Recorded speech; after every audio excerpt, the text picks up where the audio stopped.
taking control, shoveling dirt in every hole. Predators to condemn your soul, watching you and watching me. We're all connected but separated, misunderstood and so frustrated. A million armies of one have invaded, watching you and watching me. We live behind glass curtains and act like nothing's wrong. Soon you will belong. I know you're out there somewhere. We've watched you for so long. Wait for you to fall. We'll expose you all. I know you're out there somewhere watching me. Little brother wants to make headlines, be immortalized. Everyone's got an electric eye, we're the digital spies. They've watched you for so long. I know you're out there somewhere watching me.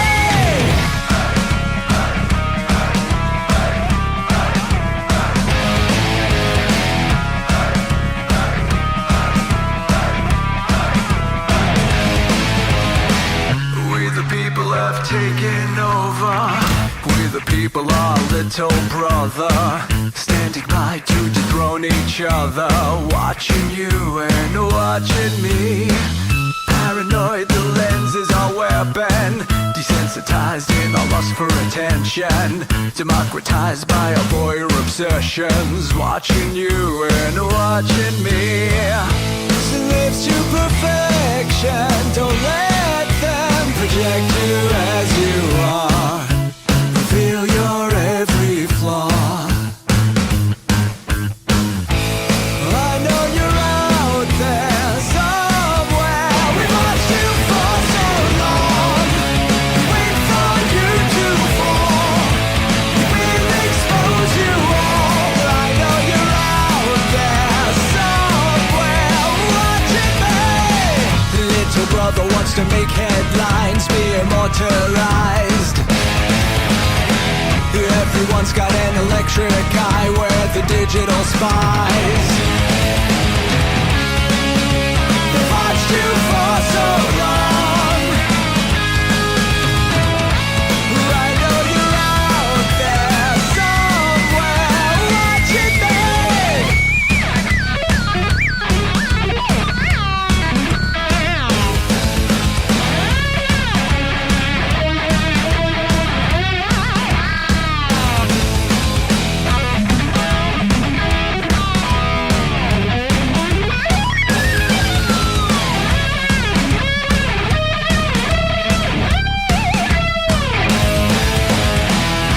I know you're out there somewhere.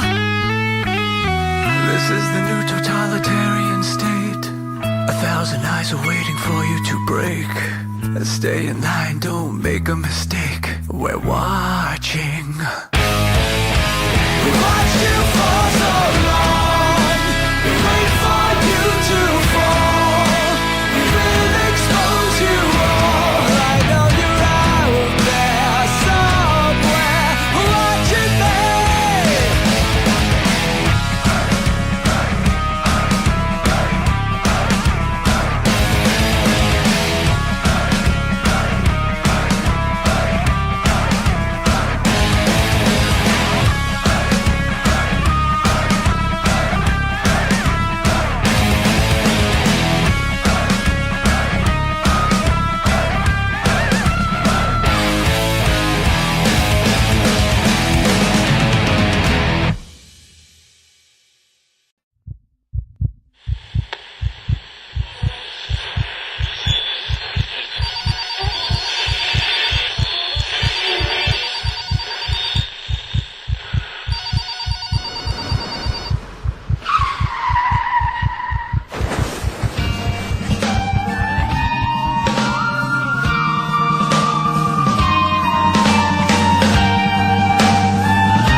let your experience begin right now.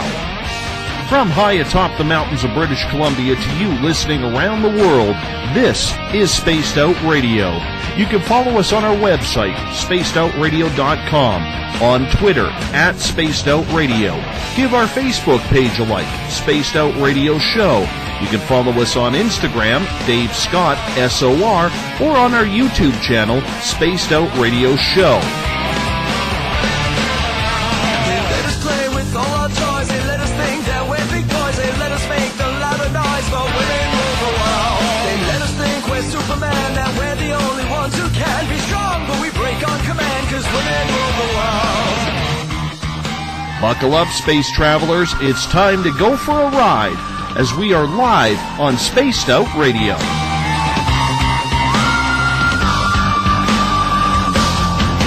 try to act so cool, but you know I'm just a fool for you.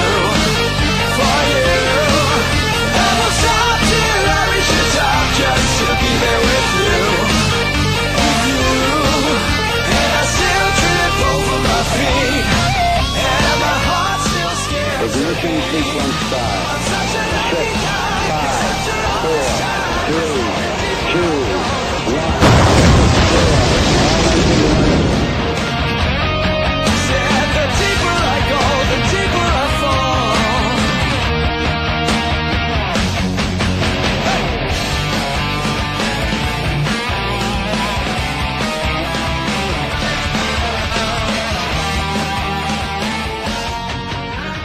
Good night, good evening, and welcome to Spaced Out Radio. Tonight, I am your host, Dave Scott, and thank you so much for tuning in to the spacedoutradio.com and on Spreaker, as once again we come in from the frozen Canadian tundra, battle our way past the wild animals, sidestep Bigfoot, and enter Uncle Jimbo's cabin, stoke the fire, heat this place up, and broadcast to you live on this Friday night, early Saturday morning if you're on the East Coast. Here at Spaced Out Radio, we broadcast 7 days a week, 3 hours a night.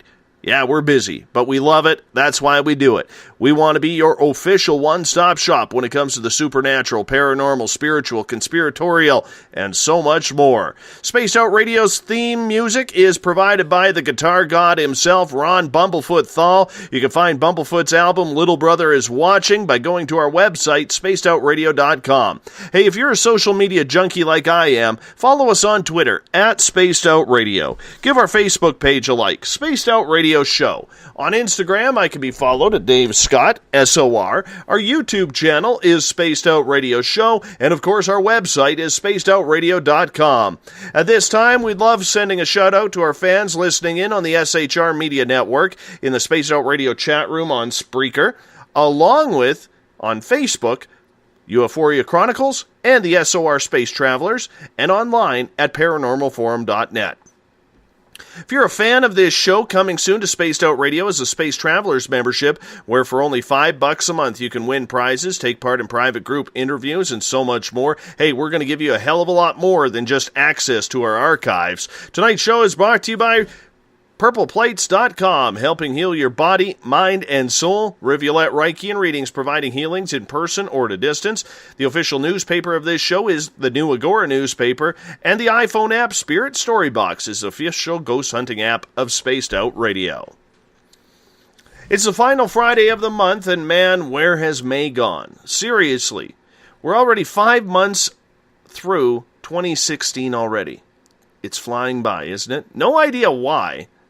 But the good news is, being the final Friday of the month, we get to kick off our shoes, relax, bring the panel in, and get right to the Paranormal Roundtable right here on Spaced Out Radio. Now, the way this works, we bring in the panel to discuss paranormal topics that are going on in some of the stories that have come up in the past month. And it's been an interesting month, especially politically down south, when it comes to UFOs and disclosure, which we'll get into tonight.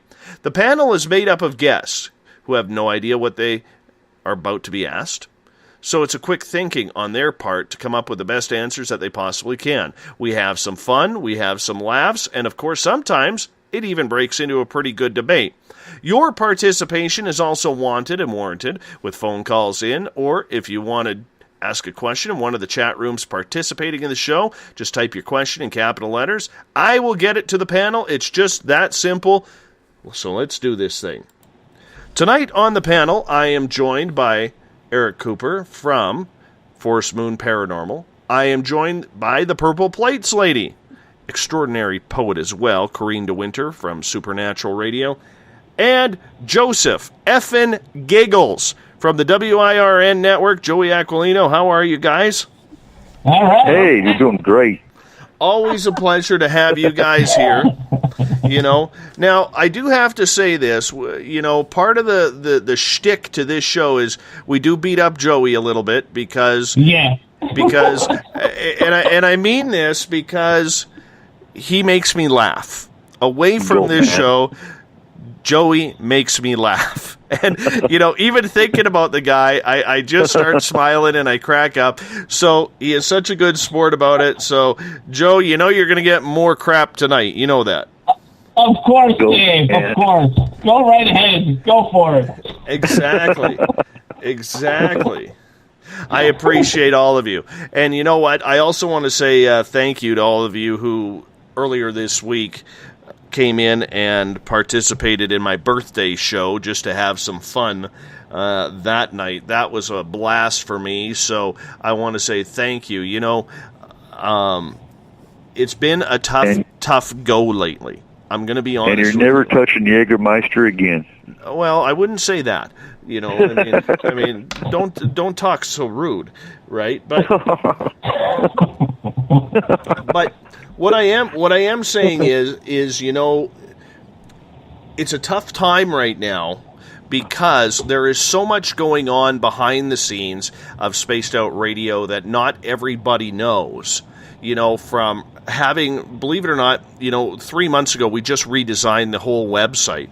Well, our web server that we use isn't doing the job to set up the Spaced Out Radio Space Travelers the way we want. So now we're having to switch everything over once again to a new website server, so that way we can create the store, we can create the Space Travelers, we can start marketing and advertising, and I've got advertisers starting to line up, and it's frustrating. It really is frustrating, but this is what you go through, and Corrine, you own a business. Joey, you're a businessman as well. Eric, you run a fantastic shop at Forest Moon Paranormal.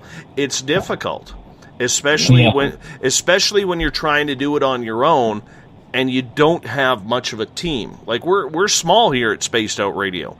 There's Mrs. SOR who does the website. There is Corey, who does all the bookings for the shows. And there's James who does the weekends. So all of us are trying to scratch and claw any amount of time out to try and make things happen. So it's going a little bit slower than what I thought it would, but on the flip side, progress is being made, even though my hair is getting grayer by the minute. I can tell you that. I'm losing hair. Well, you know what? There is no male pattern baldness on this end. I can tell you that. But I blame mine on the Army. I appreciate all of you being here, and I appreciate everybody in the SOR Space Travelers, and it looks like we got a few new faces also in the Spaced Out Radio chat room on Spreaker as our numbers continue to grow on a nightly basis. I have to bring this up because this is the type of show where I can. Bill Cardwell, and unfortunately, God made him a Toronto Maple Leafs fan.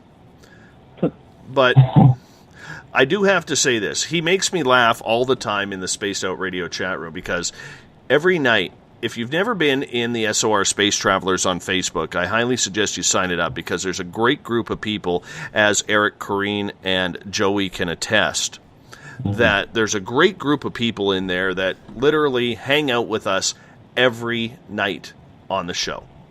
And Bill Cardwell, he cracks me up because we've kind of established this whole little click thing that happens. Bill will put out a password for the night. Password to what? I don't know. But I look forward to the password. Then we have Joe, who lives on the California-Nevada border somewhere, There's trees everywhere. That's all I know. He ends up doing a nightly critter report on that show from whatever his trail cams catch. We're still trying to catch an alien. We're still trying to catch Bigfoot. Hasn't happened yet. And just, you know what? When you add that humor, and Bruce Becker, who comes in, he's like the pun master of the group. It's a lot of fun. It's a lot of fun. And Corrine, I just want to start with you. You go into the SOR Space Travelers quite a bit, almost on a nightly basis. How much fun do you have in there? Oh my God, those people are great, you know?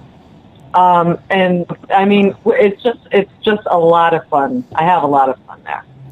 And Eric, you're in there almost every night? Oh, it's like a family. Yeah. And, of course, Joey, you get there when you're not eating out of the jar of peanut butter with your hand. So That's true, yes. That's right. And I have to say, I love my SOR family. I just have to throw that out there. You all are awesome. I'm telling you. Well, you know, and he says that as he licks his fingers tips, you know, from the So, as you all know, the way the panel works, and you guys are veterans of this now. Eric, you're no longer the virgin of the group after last month. Oh, thank God. You know, how this works is the panel doesn't know the questions that I have, and I believe maybe, just maybe, the panel may have their own questions tonight. But what we do is we come up with some topics that they are cold on. And we get into some good conversation. We get into some good debate. Your audience participation is also warranted. We want you to participate in this. This is what it's all about. So what we're going to do here is we're going to get off onto topic number 1 of the Paranormal Roundtable. Now, when I say paranormal, I'm not just talking ghosts. I'm talking everything in the forum. And that includes disclosure.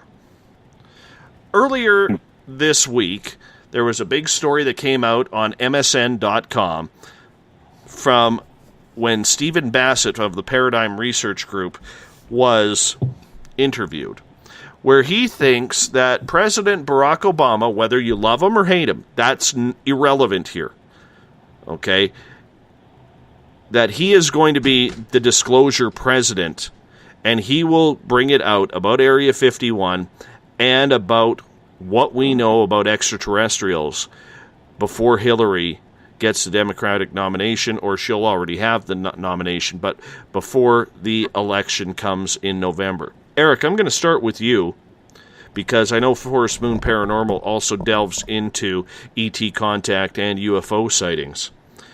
Do you think Obama will be the disclosure president? I think it's possible.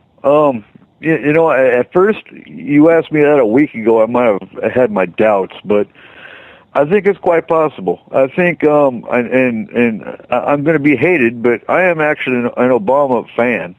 I did vote for Obama because he was the best choice out of any of them, just like now Bernie's the only choice out of all of them. But, I think Obama, after serving 2 terms, is tired of it. And he wants to make change. On the other end of the spectrum, I think the powers that be are about to divulge themselves anyway, so he's got no other option. That's just a theory of mine. But yeah, I do think he's going to disclose. I think it's coming up soon. I think the fat lady has started to sing. Joey, what is your opinion on that? In regards to disclosure, will Obama be the disclosure president? No, I don't think so. If anything, it's going to be Clinton if she gets in. But I think it's going to come from Russia. I think disclosure is going to come either from Russia or from the Pope. So I don't even think America is going to come out with disclosure. So I just don't think they're going to be first. I don't think they're going to be first. If anything, they're going to be second or third. I think it's either going to be Putin or the Pope that come out with disclosure. So, Corrine, what do you think? Absolutely not. You guys, there's never going to be disclosure from any government. Are you guys foolish? I mean, honestly, who is gonna take that on? You know what I mean? Half these guys are hated anyways in our government. Like, they're going to come out with some stuff. I mean, seriously, come on. Think about it. I can't even believe that guy said that. What is wrong with him, you know? Well, I mean, Stephen Bassett does have some credibility. He has been pushing for 20 years when it comes to disclosure, and he, you know, to each his own. I mean, there's obviously someone leading him on that that it's going to happen. I don't think he's just shooting farts in the wind and hoping that the wind blows it the other way. I don't believe that whatsoever, and Stephen will be back on this show on June 22nd to discuss the Disclosure Project. But I will say this. As I was saying the last couple of nights and talking with Bob Mitchell last night, I really truly believe that, I would say, let me put it this way. A few months ago, even a year ago, I would say it had to be the United States president that had to come up and come out with disclosure. I'm not so sure, as I mentioned last night in the open hour last night, that is the best reasoning for that. And here's why. There are way too many secrets. And there are potentially way too many lawsuits from ET contactees, abductees, potentially riding on this that could really, really cause a lot of chaos on your side of the border. Chaos with rioting, vigilantism, anarchy, because if contact had already been made with Washington, this is the greatest lie ever told on this planet. Corrine, I'm curious what you think of that. Well, that's very true. I completely agree with that.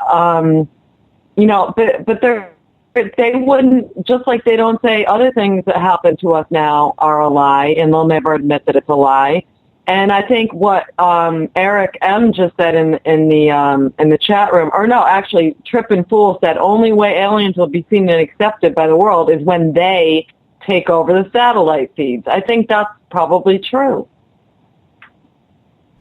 And that makes a lot of sense, Corrine. What Trippin said in the Spaced Out Radio chat room on Spreaker is if they take over the satellite feeds. Now, I know there's a lot of people out there that are, and a lot of listeners to this show, that are paranoid about contact, paranoid about the abduction phenomena, which for a lot of people has not been pleasant. But Eric, when it comes to the extraterrestrials, are you a believer that if they wanted to take over Earth, they could have already? Oh, most definitely. And on that spectrum, I think Obama, if anything, like you said, he's not shooting from the hip. Something's making him claim disclosure. Who's to say the aliens haven't, behind the scenes, been poking and prodding? I mean, we've got sightings that are increasing daily. Stuff's heating up. It's heating up. It's gonna boil over soon, sooner than later, and hopefully after the Paracon, not before. Because I would like to have the Paracon. But most definitely, if they wanted to take over, if they wanted to disclose themselves, they could have done it a long time ago. I think Roswell, for example, and the myriad of other crash landing cases was an attempt at sparking or at pushing the governments into disclosing, but they didn't. They covered it up. But, yeah, most definitely. Joey, when you're eating a good ham and egg sandwich on your porch in Staten Island, and you see the UFOs coming over, are you blaming Obama? I blame Obama for everything, honestly. But to tell you the truth, but I blame Obama for UFOs. No, I'm buddy. I'm kidding on that question. But okay. This is one of those things where I make fun of you. Remember? Oh, okay. All right. Yeah. All right. But I answered your question. question, though. I blame Obama for everything. I know, but you're a Mets fan, so I expect you to be a little bit slower. So, anyways, no, on a serious note, Joe. Yes. We talk about the Pope or Putin being the first one to disclose. That is your opinion, and I'll be honest with you, I agree with you. Mm-hmm. Okay. But let's focus on America here. Yeah. Going back to Roswell, and even before the sightings in Washington State, where the term flying saucer came out of it, just before, a few months before the Roswell incident, there has been so much cover-up. All of a sudden, whether or not it leads to, shall we say, full disclosure or partial disclosure or a quarter disclosure, whatever you want to call it, people are going to start asking questions. And one of the big topics that is going to come up is when they look back in history, did President Eisenhower meet with extraterrestrials in 1954 and trade humans for technology? That is going to come up. And if that comes up that he did, what is that going to do to the United States in your mind? And being in a city like New York, where everything's bigger, everything is bolder, and where everything is all of a sudden going to blow up, not like buildings falling or anything or burning or anything like that, but everything is going to blow up and get really haywire. What is your opinion on that? I think there's going to be mass hysteria, honestly. That's just the American way, because of what the media does to the American people. The media manipulates the minds of American people, so basically there's going to be mass hysteria because it's going to be all over the news. That's going to be like the top thing. CNN is going to cover it for 3 weeks, and that's just the way it is. That's just the way it's going to go. I mean, like every time there's a big thing that goes on, CNN covers it for 3 weeks. And it's like, okay, so what are we going to learn from this? But still, I feel that you cover it for 3 weeks. If you cover it more than 3 weeks, I think there's definitely going to be mass hysteria.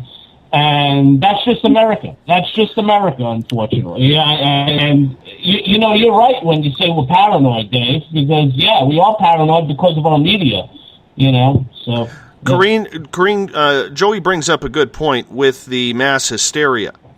And I'm wondering, do you think it is the religious side that is going to absolutely lose it, or because all of a sudden everything in the Bible is now questioned, or do you think it's going to be a general panic because we've been lied to for so many decades? Well, first of all, people are going to want to know how are they going to be protected, which brings up a good point here. Now that you said that, Dave, I think perhaps that will be the next thing they try, much like they had 9/11 happen. So why are we going to need our government to impose certain things? Because there's aliens. Oh, because there's terrorists. So, yeah, that makes a whole lot of sense now that you said that, Well, I understand that. And Eric, I want to get your opinion because you are of the pagan religion. And right. And I'm wondering, when you look around, you're a military veteran. Thank you so much for serving your country. And I'm saying that as a Canadian. I do appreciate it on this side of the border. Okay. But what I'm asking you is, as someone who has served, as someone who is religious, but not a, let's say, a quote, end quote, popular religion. No, it's not. It's non-mainstream. I mean, hands down. Do you think that there is any way, or let me ask it to you this way, is it more important to the people that there are aliens coming down in disclosure, or is it going to be more mass hysteria if there is, because the government has been lying for so long? I think it can go either way.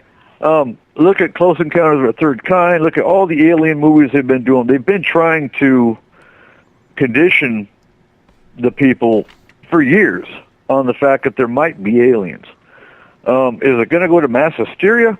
I don't know. I don't even know if the religious side is going to go mass hysteria, really.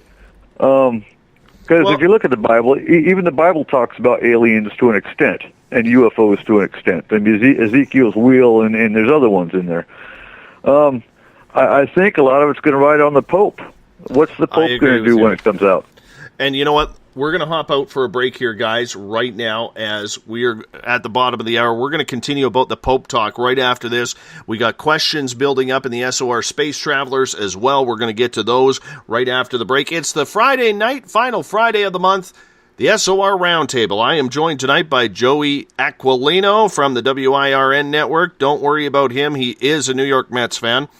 We got Forest Moon Paranormal's Eric Cooper, and from purpleplates.com and Supernatural Radio, and a fantastic poet as well, Corrine DeWinter. We'll be right back after this. I am your host, Dave Scott. Talk to you on the other side. Would you like to become one of our space travelers? All you have to do is click on the Space Travelers icon at spacedoutradio.com. For only $5 a month, you can get access to some great prizes, as well as private monthly shows, newsletters, and a members-only section on our website. Become a space traveler today. Hi there. This is your medium, Joanna, from Spaced Out Weekend, 2 Mediums and a Large. I would love it if you would come and join us with host James Tyson every other Sunday on Spaced Out Weekend. Together, we will take your calls and your questions live. Our goal is to provide you with a positive outlook on deep questions that you may have. Questions regarding love, relationships, money, or whatever else is on your mind. Come and check us out at spacedoutradio.com. Every Saturday and Sunday night, as Dave Scott wanders aimlessly in the wilderness, you can come hang out with me, James Tyson, in Spaced Out Weekend. Starting at 9 p.m. Pacific, midnight Eastern, I'll take you along as we talk with some of the best experts in their fields.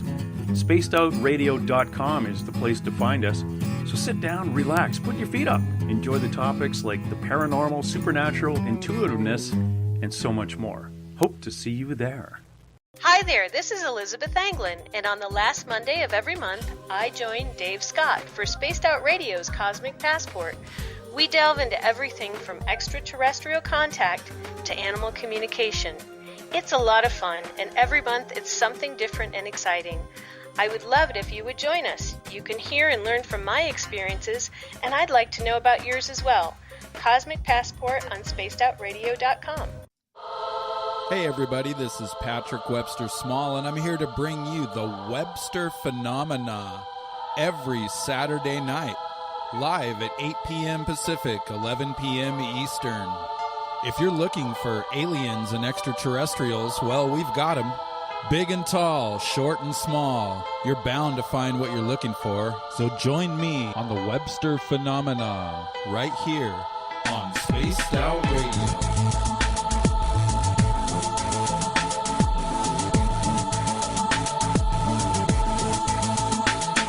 Visit purpleplates.com today. For over 40 years, the Purple Energy Plates have been delivering amazing results for their many customers. Inspired by the great genius Nikola Tesla, the harmony, healing, and energetic effects of the plates have proven over and over to be beneficial and often miraculous to thousands of customers. With their money-back guarantee and the many benefits, how can you afford not to get one? Check their site for daily specials and choose from their many energy products. You won't be sorry. Visit them today at purpleplates.com for mind, body, and spirit, and expect a miracle. Have you ever wondered about those weird and strange creatures people have reported throughout history? Do you wonder if those stories are real? Me too, and that's why I started Cryptopia.us. Hey, this is Rob Morphy, crypto historian. Join me once a month on Spaced Out Radio with Dave Scott, where we will get into the odd and bizarre reports, from the Dover demon to hairy hominids and everything in between. I will break down what people like you and me are seeing at spacedoutradio.com. Looking for a place to advertise at a very reasonable cost? Look no further than Spaced Out Radio. SpacedOutRadio.com has an advertising tab that you can click on to check out our daily, weekly, and monthly packages to play on radio or our website, including social media. From commercial spots to banners, we have it all. Check out our competitive pricing today.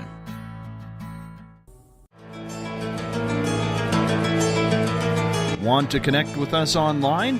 Find us on Facebook, Spaced Out Radio Show, on Twitter, @Spaced Out Radio, on Instagram, Dave Scott, SOR, on YouTube, Spaced Out Radio Show, and our website is spacedoutradio.com. All right, space travelers, here comes the second half hour of Spaced Out Radio. Welcome back to the Spaced Out Radio Roundtable tonight. I am your host, Dave Scott. Thank you so much for tuning in. If you're listening in on the SHR Media Network, in the Spaced Out Radio chat room on Spreaker, Paranormal Forum, or on Facebook at Euphoria Chronicles and our main page, the SOR Space Travelers. Good to have you with us. Remember, you can follow us on Twitter at Spaced Out Radio. Give our Facebook page a like, Spaced Out Radio Show. On Instagram, I can be followed at Dave Scott, SOR. Our YouTube channel is Spaced Out Radio Show. And, of course, our website is spacedoutradio.com. The next two nights, Saturday and Sunday, Spaced Out Weekend with Uncle Jimbo himself, James Tyson, will be in the cabin while I head off into the wilderness to find my Zen and my Chi and maybe a sighting of the Northern Lights once or twice. Who knows? We'll see how it goes. Tonight, we are joined by Eric Cooper of Forest Moon Paranormal, Corrine DeWinter from PurplePlates.com and Supernatural Radio, and WIRN's Joseph Effin Giggles. Joey Aquilino himself. How are you guys? All right. Doing good. All right, Eric, right before the break, you were talking about the Pope. Now, the Vatican does have its own astronomy and astrology. Yep, the Vatican's got its own Hubble telescope. Absolutely. And the Vatican actually came out, I think it was a couple years ago, actually, and said there is a possibility of life on other planets. Absolutely. I remember those days. And I'm a firm believer. Let me just get to this here for a second. I'm a firm believer in God. I'm not a religious guy. I'm a spiritual guy, but I do believe in God. Okay? And I am a believer that if God is the Alpha and Omega, he has created extraterrestrial life elsewhere. Some Christians may not like that. That's too bad. Okay, but open up your minds a little bit. We're not the only ones here. Too many people are having sightings. But do you think the safest bet for mankind, Eric, is if the Pope comes out with disclosure first, considering that 1.3 billion plus Catholics follow every word he says, and that he would be the only one who could still bring calm and peace to the planet if disclosure were to happen? I do, because I think as the religious leader of one of the mainstream religions, you got to look at numbers here. Catholicism has probably one of the biggest numbers. But yeah, I think if they wanted a diplomatic, political move to have the Pope come out and say, yes, they are here, and yes, they are abducting people, and I'm sorry, but it's all part of God's plan. And that's probably how they might bring it up. But I think that would be their safest bet to alleviate any possible mass panic. Now, you're going to have the Pope on one end. You're going to have the evangelical radical. There's radicals in every belief. You're going to have the evangelical radicals, the ones that sit there and say, you must be married to one man and one woman, blah, blah, blah. They're going to sit there and say it's all demonic. I hear that from a lot of the other side of it is, there's no aliens, they're just demons. Everything is demon. I'm so sick and tired of hearing demon this and demon that. But, yeah, you're going to have those two spectrums.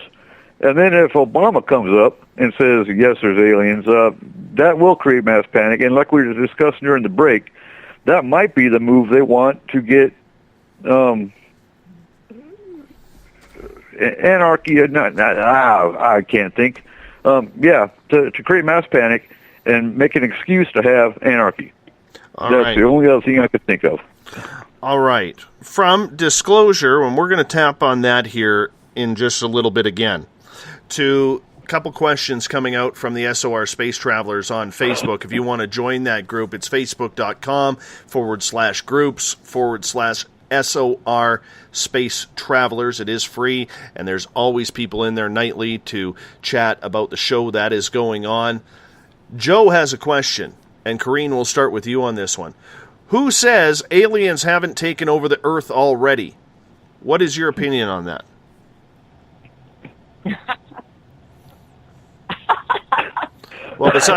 Joe.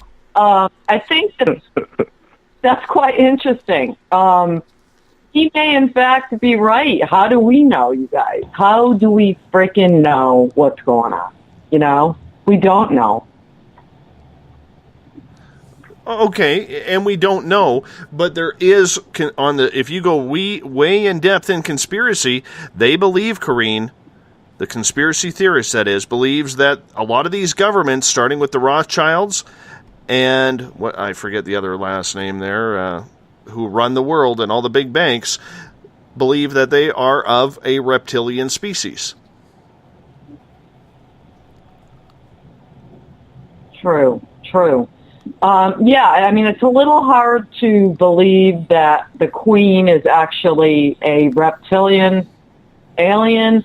However, Dave, I don't know, man. I just, I believe anything's possible. But what do you think? Do you think that they actually are part alien?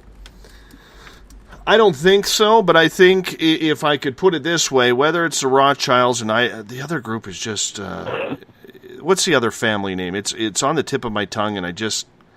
Goldman Sachs? No, not the Gold. Either way, you know who I'm talking about. All right? Somebody will come up with it. I know somebody will come up with it. But when you look at it, okay, I think if anything, it's almost like these people made a deal with the devil. I will say that. Joe? Yeah. Joe, your take on that? Yeah, that's an interesting question. I think aliens have already taken over the Earth?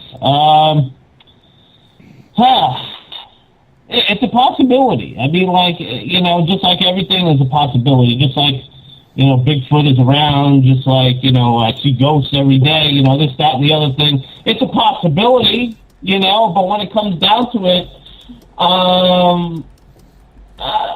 it's far-fetched. I don't think so.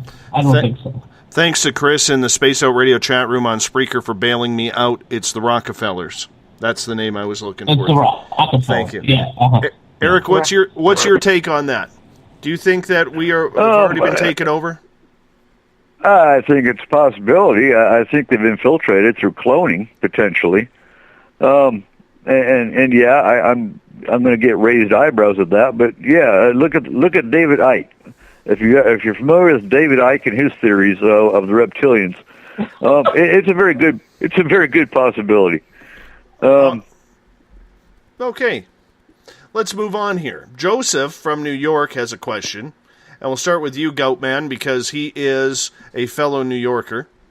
What's the probability of an invasion from reptilians or a hostile species? I think the only safe place would be here in New York. I think the only safe place would be Met Stadium because nobody goes there anyways. City Field, Dave. It's City Field, Dave. All right. I know. Again, it's a possibility. That's another possibility. I mean, I wouldn't say yes and I wouldn't say no to that because it could happen and it happened. So I would definitely say that it's a possibility that it could happen. Yes. Eric, what's your take on that? Okay, reptilians, they're already here. We'll get to that Tuesday night, though. I've already encountered 2 species of reptilians. And, again, I don't want to spoil anything for Tuesday night. But most definitely. If you want more information, go to YouTube and look at Philip Schneider's lectures. There was a reptilian war at Dulce, New Mexico, back in the 80s. Delta Force went in, and everybody but, I think, 2 survived that battle. But an invasion, they're already here. And if they wanted to... If they wanted to invade and take over the planet, they could have done that a long time ago. Green, what's your take on it? Yeah, 50-50. I love Corrine. I love her. Way to go down the middle on that one, Corrine. Way to go. Well, I think Eric's right that they are already here. It's just a matter of how much do they really want, and I mean, what should we, like, what are we supposed to be doing? We are trying to connect with them. We're trying to talk to them. I'm not sure. I mean, how does this figure into our fate as a planet? I don't know, Right. And I'm going to finish this one off before we move on to another topic of discussion. I think the reptilians are here. I think hostile species have come down. We've heard of what has happened to a lot of people when it comes to alien abduction, and some of those situations are not very nice. However, I do say this. If they have the ability to travel trillions of miles to get here, they would have already taken us over. We would already be food on the table. We would already be housed up like the Jews in World War II. And we would already be slaves to the grind. Yes, we are, because of capitalism and what has gone on with a lot of capitalism. And no, I'm not a socialist. No, I'm not a communist. So let's just calm the hell down when I say that. But what I am saying is the rich are getting richer, the poor are getting poorer, and yet we're working more hours for less money, and that might be the plan. I don't know. But I strongly believe that somewhere out there is good and evil, and I think the good is protecting us, because if they can travel trillions of miles here, I really do not believe for a second they are too worried about a nuclear missile or a .357 Magnum holstered by a cowboy in Texas. I don't believe that for a second. So, if they were to take us over, they would have already. They've had plenty of opportunity. They would not have allowed us to become this advanced if all we were was slaves and food. And that's where I will leave that topic. I want to get into artificial intelligence, because there's a lot being made over recent months about artificial intelligent robots being made. And I always think of the movie I, Robot with Will Smith. And one of these so-called AI robots, when asked about humanity, said, "We will put you in zoos." Corrine, I'm going to start with you on this one. That's very interesting. Are we dancing with the devil when it comes to trying to create artificial intelligent robots? That's a good question.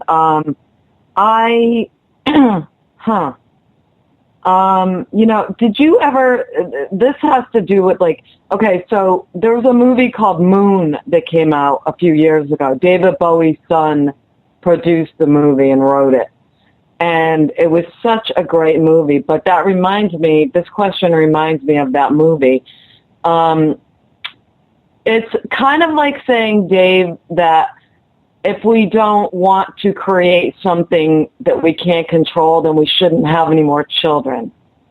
So I don't think that we're dancing with the devil by creating artificial intelligence, because humans can be just as dangerous or more dangerous than that.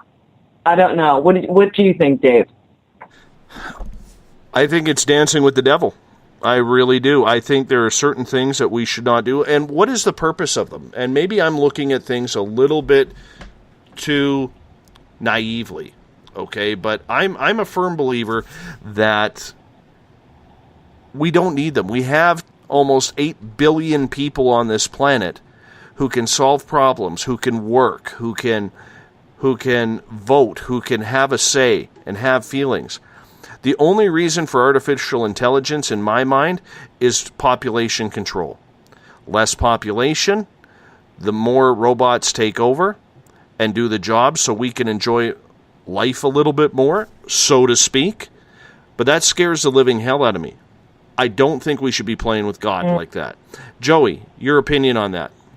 Yeah, I totally, I'm with you, Dave, on that. I'm all about, this artificial intelligence will take over the world, because of the simple fact that, let's look at our cell phones. Every year, they are changing our cell phones. Every year, they're changing our computers and making them a little bit better, a little bit stronger, and so on and so forth. They're going to do the same thing with robots.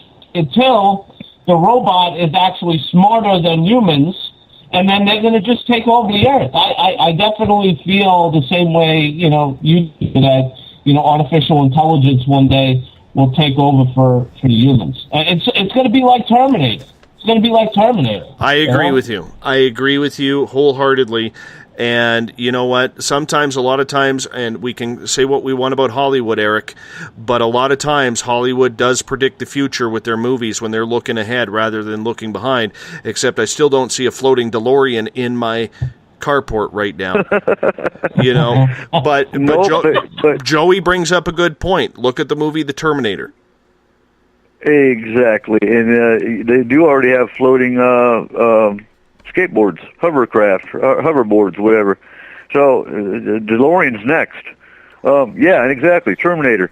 But if you look at news, if you look at, they've actually got car manufacturer plants. They've got big industry that's actually got robots taking over human jobs. I think the next step is for robots to take over humans. I mean, like you said, population control is a very good theory about that. Mm-hmm. Back when I was a truck mechanic, they're actually eventually going to super soldiers. And when I was in Iraq in 2004, they were introducing a new computer for mechanics. You plug it into the Humvee. It does a diagnostic troubleshoot of the Humvee right there on the battlefield. It actually connects wirelessly to the internet. You pull up on this laptop that you have plugged into your Humvee, and use that for example. It tells you exactly what part to order. It actually shoots up to a satellite and orders the part for you, which is delivered to your base wherever you're at in combat. There's another example, and that was back in 2004. It's 2016 now. Imagine what they got now. We're going to get to a question that Corrine will absolutely love here because she gets all hot and heavy when it comes to talking about Montauk. Claudia would like to know, Corrine, do you believe the Montauk program is still going on? And this is where Corrine is supposed to speak.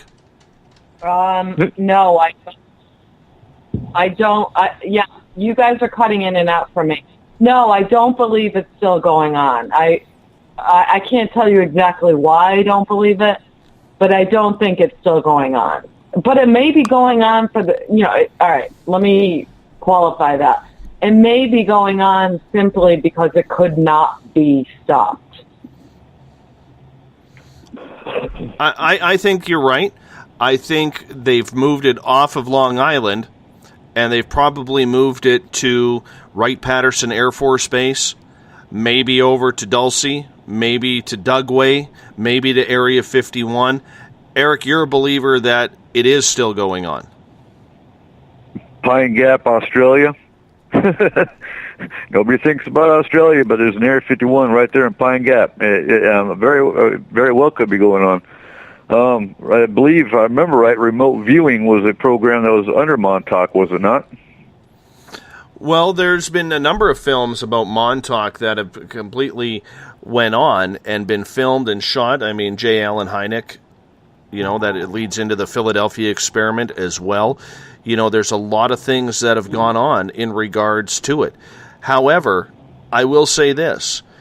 Where I believe there are still things going on is when we had a guest on this show named Jim, who lives in Ohio. We were talking about his own ET experiences, and the night before we had him on, he was listening in, and a gray actually popped up at his window. Go figure, it always happens on this show. But, the one thing that I will say is he has friends who are firefighters. Jim Thomas is his name. He has friends who are firefighters at Wright-Patterson. And those firefighters have been told, and this scares me when I hear stuff like this, those firefighters have been told that there are certain buildings at Wright-Patterson where if they catch on fire, do not put the fire out and do not go in the building. That is scary stuff, Joe, when you hear things like that. Yeah. Mm-hmm. Look at Northrop Grumman. Absolutely. Northrop Grumman is actually working on stealth mode. I saw a commercial just, I guess, about a month ago of, you talk about super soldiers. They were actually soldiers in U.S. military uniform that were in stealth mode. And that was they were cloaked, just like, a lizard, like in the movie Predator. And it was on Northrop Grumman, their commercial. All these defense budget contractors, just pass off Montauk Project to your defense contractors, and there you go, it's hidden. AK Cog wants to know from each one of you, what is your favorite kind of pie? Joey? My favorite kind of pie is, I like apple pie. Of course, you're American. Eric? Lemon meringue. Corrine? Pecan pie. Oh, I hate there you go. I'm never taking you for pie. I'm never taking you for pie. You know what? I'm a pumpkin pie guy. I'm going to say that I'm a pumpkin pie guy, but it has to have lots of whipped cream, and I like a light. I gotta say, crust. I would expect no other question coming from AK. Awesome question. Absolutely agree. All right, let's move on here. Joe has a question. We're going to have another laugh here. It's about reptilians. And Giggles, we'll talk to you on this one first. If Joe's girlfriend's tail falls off, will it grow back? Possibilities. I don't know. Like I said before, it could be 50-50. Possibility. I hear you. That's what I love about the SOR Roundtable. We get to have a little bit of fun. You know what? You brought up cloaking, Eric, and with your military experience, I'm going to fire this question off just at you here. Okay, because this is coming off topic, and Sharon actually in the Spaced Out Radio chat room on Spreaker asked about it as well. So we had kind of the same thought at the same time.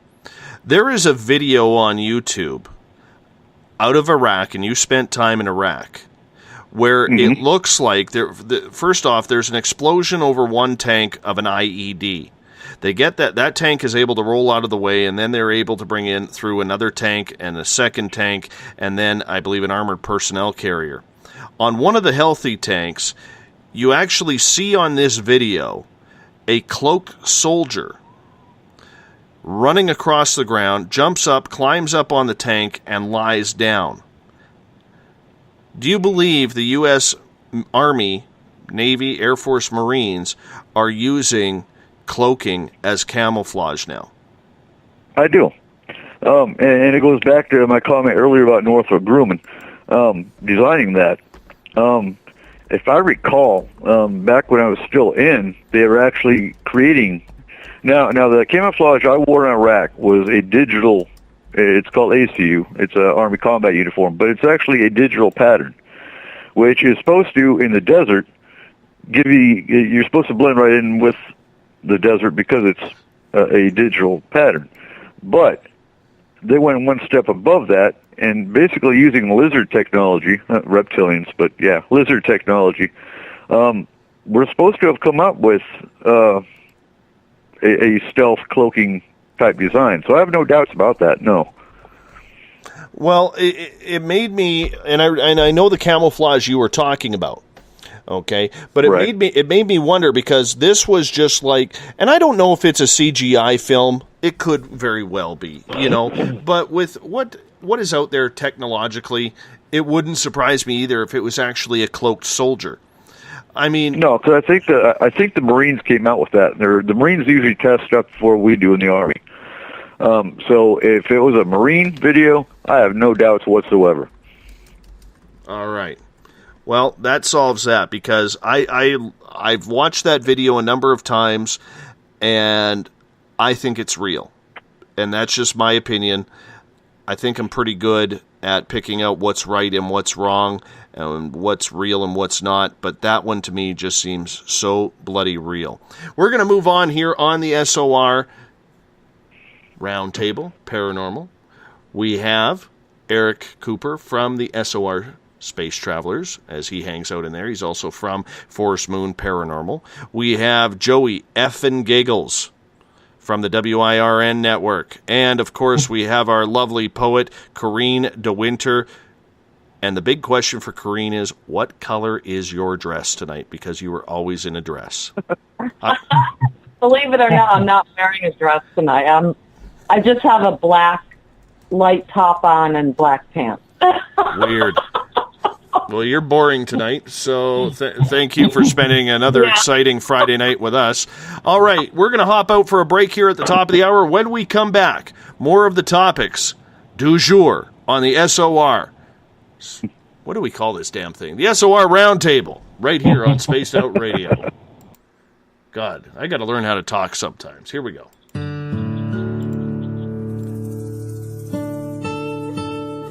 Greetings and salutations, space travelers, from the Chronicles of the Unknown team.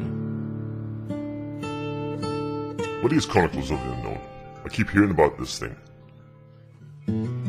It's a new paranormal reality TV show based right here in beautiful British Columbia, Canada. Follow our team as we uncover claims of activity on the Caribou Gold Rush Trail. You can also follow us here every third Monday, where 2 members of our team will be available to answer your questions. We'll give you some equipment updates and some of our experiences on the road, right here on Spaced Out Radio on the Spreaker.com network.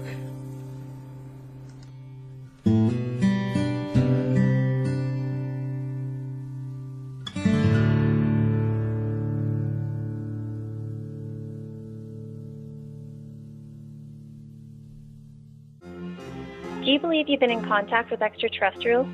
Have you seen the Greys, the Mantis, or the Reptilians? I am Samantha Mullet, and on the second Tuesday of each month, you can listen and learn from my experiences with off-worlders on Spaced Out Radio's The ET Experience. With host Dave Scott, we'll sit down and chat about what's going on with our friends from other worlds. We'll also try to answer your questions, so please tune in on the second Tuesday of the month, only on Spaced Out Radio. Are you interested in advertising on Spaced Out Radio? Head to our website at spacedoutradio.com and click on our advertising tab. There, you will find an assortment of ways you can get your product out there with us, from radio commercials to banners and social media. Have a product you like our hosts to endorse? We can do that too. Visit spacedoutradio.com for more details. Did you know that Spaced Out Radio runs 7 days a week? Hi, it's James Tyson from Spaced Out Weekend. Every Saturday and Sunday night, starting at 9 p.m. Pacific, midnight Eastern, you can join me and my guests for some great chatter about what's going on out in the universe, or even in that dark part of the basement you really don't want to go back into. Well, let's find the answers to your experiences together. So come on up to Uncle Jimbo's cabin on the weekend. For more information, look us up at spacedoutradio.com. You hear footsteps in the empty room above you. A rocking chair begins rocking by itself. Don't be afraid of the things that go bump in the night. Reach for Spirit Storybox, the iPhone app the Huffington Post UK called the only ghost hunting app you will ever need. Spirit Storybox. The spirits are telling their stories. Are you listening? Attention Spaced Out Radio listeners. For only $5 a month, you can join Spaced Out Radio Space Travelers. Your membership at spacedoutradio.com will give you access to private fan area on the website, get you a monthly newsletter, draws for monthly swag, and a whole lot more. Sign up today to become a part of the Spaced Out Radio experience. Right here, this is where we divulge the fruit of our research. Here on the Webster Phenomena every Saturday night at 8 p.m. Pacific, 11 p.m. Eastern on Spaced Out Radio. And we give it up to you guys, all the listeners, and the live listeners usually get something special and hang out in the chat room. And we love to have you. So we'll see you every Saturday night at 8 p.m. You know where. If you're a fan of social media, you can follow Spaced Out Radio on Twitter at Spaced Out Radio. Give our Facebook page a like, Spaced Out Radio Show. You can also follow us on Instagram. Dave Scott, SOR. Our YouTube channel, where our archives are stored, is Spaced Out Radio Show. And of course, our website is spacedoutradio.com. Welcome back to Spaced Out Radio tonight. Thank you so much for joining in. If you're listening in on the SHR Media Network on Paranormal Forum, we welcome you in now. And if you're in the Spaced Out Radio chat room or on Facebook at the Euphoria Chronicles, as well as our main staple for chatting on this show, the SOR Space Travelers, we appreciate you taking the time to join us tonight. Thank you so much. I am your host, Dave Scott. Remember, you can always follow us on Twitter at Spaced Out Radio. Give our Facebook page a like, Spaced Out Radio Show. On Instagram, I can be followed at Dave Scott, SOR. Our YouTube channel is Spaced Out Radio Show, and our website, where you find all our information, and we will be expanding that site again soon, is spacedoutradio.com. We bring in the panel for the SOR Roundtable tonight, and we're getting a lot of audience interaction as well, which is awesome. We bring in Corrine DeWinter from PurplePlates.com and Supernatural Radio, Forest Moon Paranormals, Eric Cooper, and the man who suffers from a bad case of gout, Joey Effin Giggles from the WIRN Network. Welcome back. Thanks, Dave. No problem. I want to get to a question from Claudia here in the Spaced Out Radio SOR chat room on Facebook. She is asking, we'll start off with you, Eric, on this one. She is wondering if there is a Stargate entrance at the end of the government underground facilities traveling through it to hide the secret space program. I think it's a possibility. You know, I've been doing conspiracy theory research for years. Now, the big theory that I keep hearing is we didn't go to Iraq for oil. We went to Iraq because there's supposed to be a Stargate in the Middle East. I'd have to pull up some research, and I could post links to it. But I think that's a good possibility as well. Hell, they didn't come up with Stargate, the movie and the TV series, out of thin air. They really didn't. Most of these shows come out from fact, or a snippet of fact. So Area 51 might even contain a Stargate, for all we know. So I think it's a very strong possibility. Joey, do you think there's any underground bases that are allowing the ETs in like that with a Stargate? 75%. I would definitely say that there are, because I don't know but still I think it's 75%. I would say 75% yes, because I don't know why, but I'm just saying 75%. I mean, like, that's another question that could go back and forth again. But I would say definitely 75% yes. Well, we're 75% sure you don't really have an answer for that one. Corrine, how about you? She's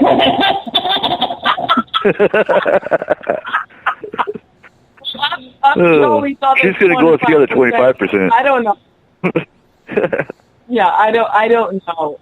It seems kind of strange that there would be a Stargate, because that would mean that we're actually, that would mean that we know more than I would think that we do know about contacting them and waiting for them. I don't think that they're like, oh, I'm going to be there around 7:45 tonight. I don't think they're like that. You know what I mean? I fully agree with you. I have no idea. I think there is something there. I think that there is ties to it. I definitely believe there's portals, because I am a firm believer that there are jump rooms to the moon. I do believe that there are bases on Mars. I'm going to go all out on that one. Why? Because I can, and I think it's fun. Olav Phillips from Paranoia Magazine, he is someone who fully believes in that as well. He's had sources confirm that with him. So yes, I do believe, Claudia, that they are out there. We're going to move on here on the SOR Space Travelers room, as well as on the round table. Jane Goodall has come out recently saying that she believes Bigfoot is real.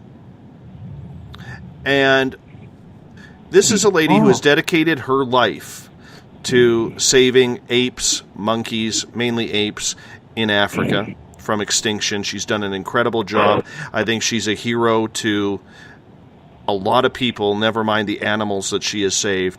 But she says there's a strong possibility that Bigfoot does exist, Joe, I'm going to start with you because you have so many tree in Staten Island. Yeah. What do you think of Jane Goodall's comments? That's right. We got one tree over here, folks, and that's all we I'm a big fan of Jane Goodall. Honestly, I'm an animal rights activist. I believe in saving the animals, and I believe she's right. I definitely believe she's right. I mean, why wouldn't you think, a supreme animal rights activist like Jane Goodall would not know what she's talking about? So I definitely think that she knows that there's a Bigfoot. So. Eric, how about you? Do you think she's on to something, and should we pay more attention to her? Most definitely, and like I was telling you last week, or earlier this week, actually, and Tyler, my Bigfoot guy here in Forest Moon, actually, I think I shared the video, the audio. It sounds very ape-like in his audios that he took. He took 3 different clips of Bigfoot audio of the area that he goes up to. He said that was the first time he's ever been scared being around them, because usually they're very docile. They throw rocks back and forth, and they do tree knocking and whatnot. And he said that was the first time he's ever actually been nervous around interacting with them. And I heard the video clips, and they sound very ape-like. And I shared it with one of our new members in Forest Moon, and it's really funny, but because she's actually worked around gorillas in a psychiatric course that she took in college, and she listened to it, and she said the voices that were on this gorilla-like Bigfoot recording were actually saying they were alpha male. And so, yeah, having Jane Goodall come out and confirm, that Bigfoot exists, I'd say has a lot of credence to it. How about you, Corrine? Well, like Shar Naughton said in the chat room here, if anyone would know, it's Jane. Indeed, I agree with that. Jane Goodall, she's fantastic. I hope she doesn't, ever have a situation in her old age where she's actually having wine and dinner with a... What the heck? You guys remember, not to change the subject, and I'm not really... Do you remember that monkey that the lady was, that ripped the lady's face off? And what was his name? Stewart? Or what the hell was that monkey's name? She was like, he's sitting there in his golf clothes next to her. And she's... It's not even funny, but she's posing with this monkey that she used to take baths with and have dinner and wine with. I mean, what the hell? But anyway, so yeah, I agree with Jane. Well, all right. Corrine's on a little bit too much of squirting the Febreze around her couch right now, so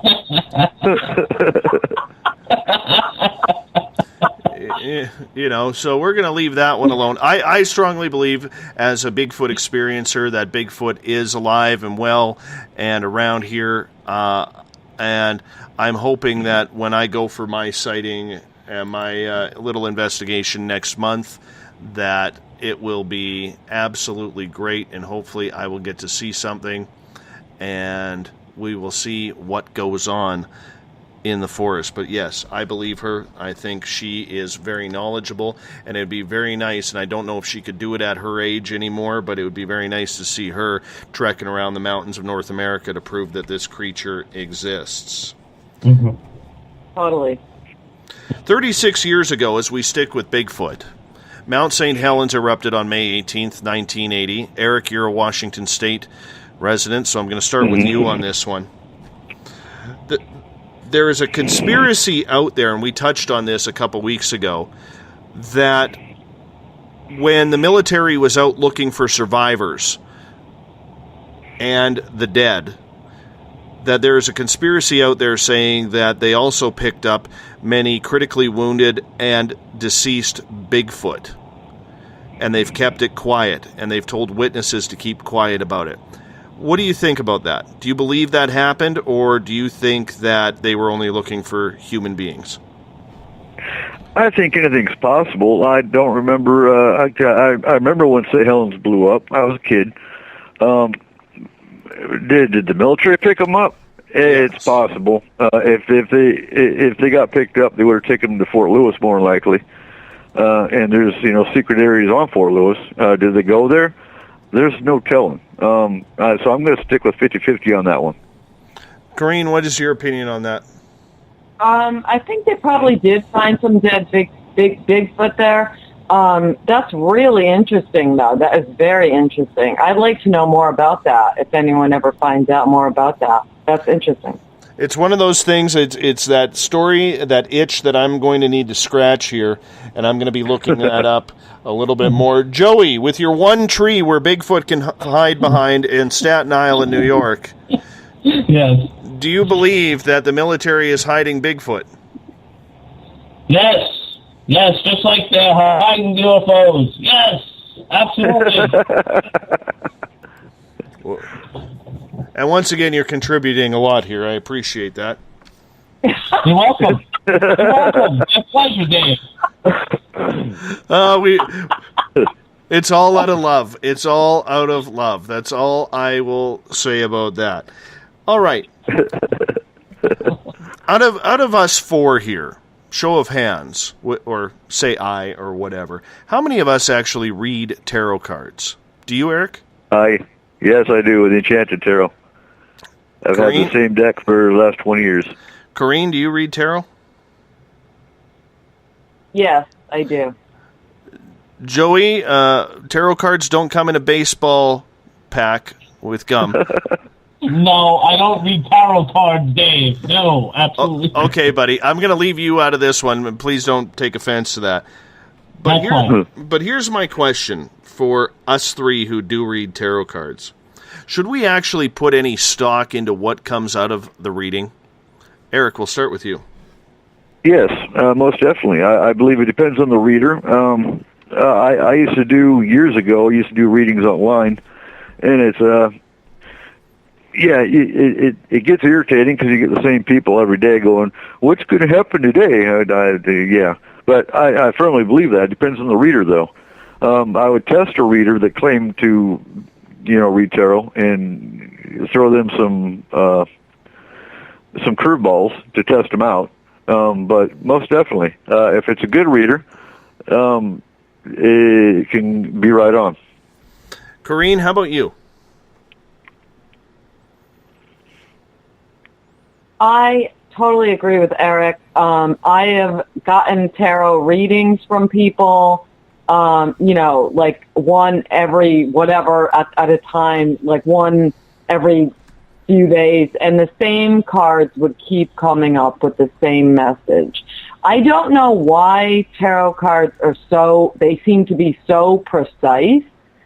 But they really, I really believe that there's something to tarot cards. I don't know if it's the reader or the cards themselves. I mean, you shuffle them, you throw them out there, you focus on the person you're reading for. What, I don't know what makes it like that. I don't know. Eric, what do you think about that? I would say it's the reader. Cards are cards are cards. I actually knew a reader that used M&Ms. And they were, believe it or not, it was at Pagan Pride in Seattle here a few years ago, and they actually did readings with M&Ms. Obviously not tarot readings, but I know people that can use a deck of playing cards for tarot. It's not the cards, it's the reader. And you got Ouija boards. Spirits go through Ouija boards. Tarot, I honestly believe, is universal energy. I believe energy through the reader is what makes the cards precise. Shar in the Spaced Out Radio chat room on Spreaker is asking me. Right. She says, Dave, I wonder if it puts ideas in our heads and we make it happen. What do you think? I only go by my gut feeling. And I think anybody has the ability to read tarot because it's an opinion that pops in your mind. Do I trust it 100%? No, I do not. But I will say this, the more spiritually inclined that I have personally become, and I'm a far, far ways from being a pro at this, on a scale of 1 to 10, I'm probably a 1.264 out of 10. And I will say this, that I strongly believe that if you can listen to that little soul connection, if you can make that soul connection with yourself, where you can listen to your soul, and which takes you to your guides and takes you around, you should be able to get some sort of clarity within the cards. The cards are just a guideline. It's what you feel in the card and what you see in the card. Like, for instance, when I read a card, I'm not reading the words down below. I'm actually looking into the picture and trying to figure out what the picture tells me. But there are certain cards I can't read. I just cannot read them. I have to feel those cards, if that makes any sense. I have 2 decks of my own. Mrs. Spaced Out Radio has like a dozen different decks because, I don't know, maybe I've started a collection at Christmas with her, I don't know. But in the end, you have to be able to feel comfortable with the cards in order to read them. That's what I believe. Claudia has a question in the SOR Space Travelers room. Isn't the secret space program like 100 years more advanced in technology than our technology here on Earth? Claudia, I will answer that by quoting Ben Rich, and I mentioned this the other night. Ben Rich, the former Lockheed Skunk Works president, he helped build the F-117 stealth fighter, the B-2 bomber. He is a very, very brilliant, brilliant man. He is now deceased. On his deathbed, he said that we right now have the technology on this planet to not only get ET back home again, but we are 800 years advanced from what we are showing to the public right now. 800 years, not 100. 800. Think about that. That is scary, scary crap when we think about that. Absolutely. Eric, let's go to one of your questions. One of my questions. Okay, it's a basic question. It has nothing to do with the month of May. But as a parent of a paranormal kid, I'm a parent. So, and in Forest Moon Paranormal, we do consider child cases a top priority. But when do you take them serious? I'll answer it real quick. I would be a hypocrite if I did not listen to my kid every time they said they saw a monster. I would feel bad if they really did see a monster. So I will get into a little more detail, and I will look in the closet. I'll close the closet door. I'll look under the bed, and usually that takes care of it. But as a paranormal investigator, when do you take a kid serious? Well, as the only one of the panel who has children, I'm going to answer this one first. Every time my children have come out and said they have seen something, I've taken them seriously right off the bat. I've known my daughter has been gifted since she was about a year and a half old when she said she saw something floating above her TV. Because we had an unplugged television in there where, you know, if she woke up early at night, we'd throw in the old VHS of Blue's Clues or something along those lines. And, you know, she got to the point where she got to work that machine on her own very, very quickly. But when she started seeing things, we've always kind of believed it. And we've always kind of promoted it. And we've never really had a problem with that. So I think if you take your children seriously right off the bat, I think it's good parenting, because these children are seeing things and it's not always imagination going at it. Corrine, have you dealt with any kids? Well, I know Jackie in the chat room has a daughter that's very gifted. She always takes her daughter seriously. I have a niece, a great niece actually now, who's very seemingly connected with my mother, and you know, and others on the other side, and she sees things and says, "Oh, you know, she's here," blah blah blah blah. So yeah, I would tend to believe a child more than I'd believe an adult. You know what I mean? Right. Agree. How about you, Goat Man? Yeah, I've dealt with kids, you know, that said, "Oh yeah, I dealt with I saw this ghost or whatever, you know, whatever it was, you know, and so on and so forth in the house." And I said, "Oh, okay, I believe that, because, you know, kids are more sensitive, just like animals are more sensitive, you know, to, you know, seeing ghosts and feeling entities and feeling energy than adults are." So I would definitely say that the kids, you know, would definitely feel an entity, you know, like right there. So I would believe that. Yes. All right. Joe has a question in the SOR Space Travelers room, and he's wondering what the round table thinks about owls, because there is some belief out there that owls are actually extraterrestrial greys watching us. Eric, let's get your opinion on that. We've been discussing that for the last couple of nights, actually, in the SOR Traveler Space Travelers chat room. Yes,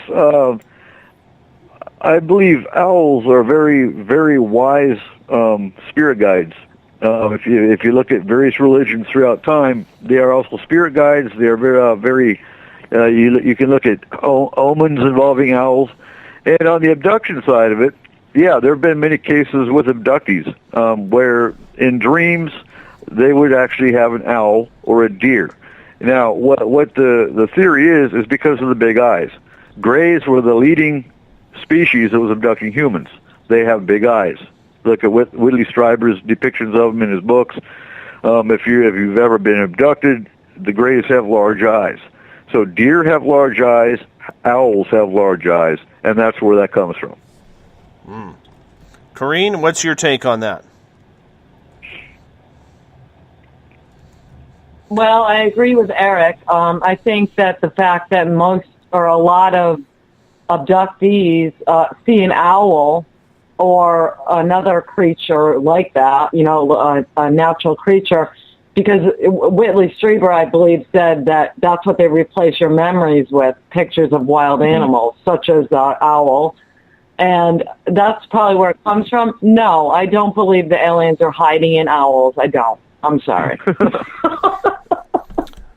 Right. It's a memory implant is what it is. Joey, do you think Hooters mean greys? Absolutely not, Dave. Absolutely not. That's my answer to that one. And he's wearing his orange shorts right now as he says that. He is. You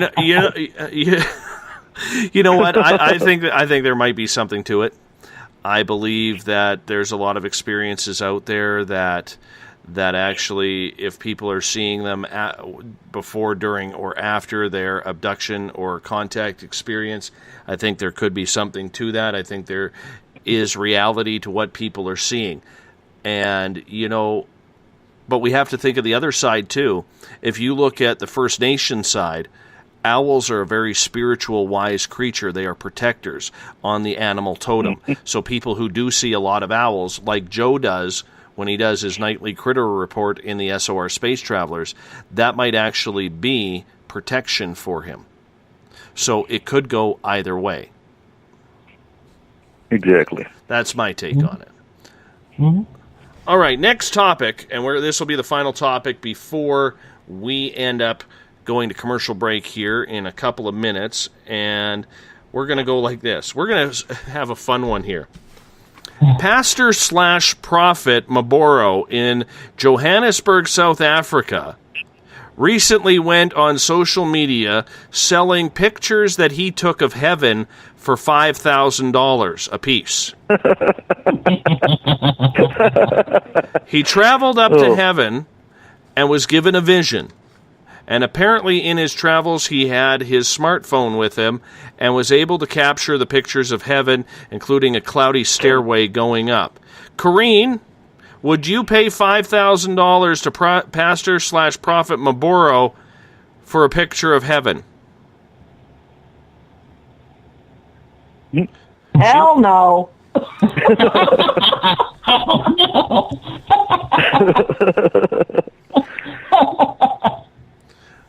Well, I think $5,000 maybe for a picture of hell, however.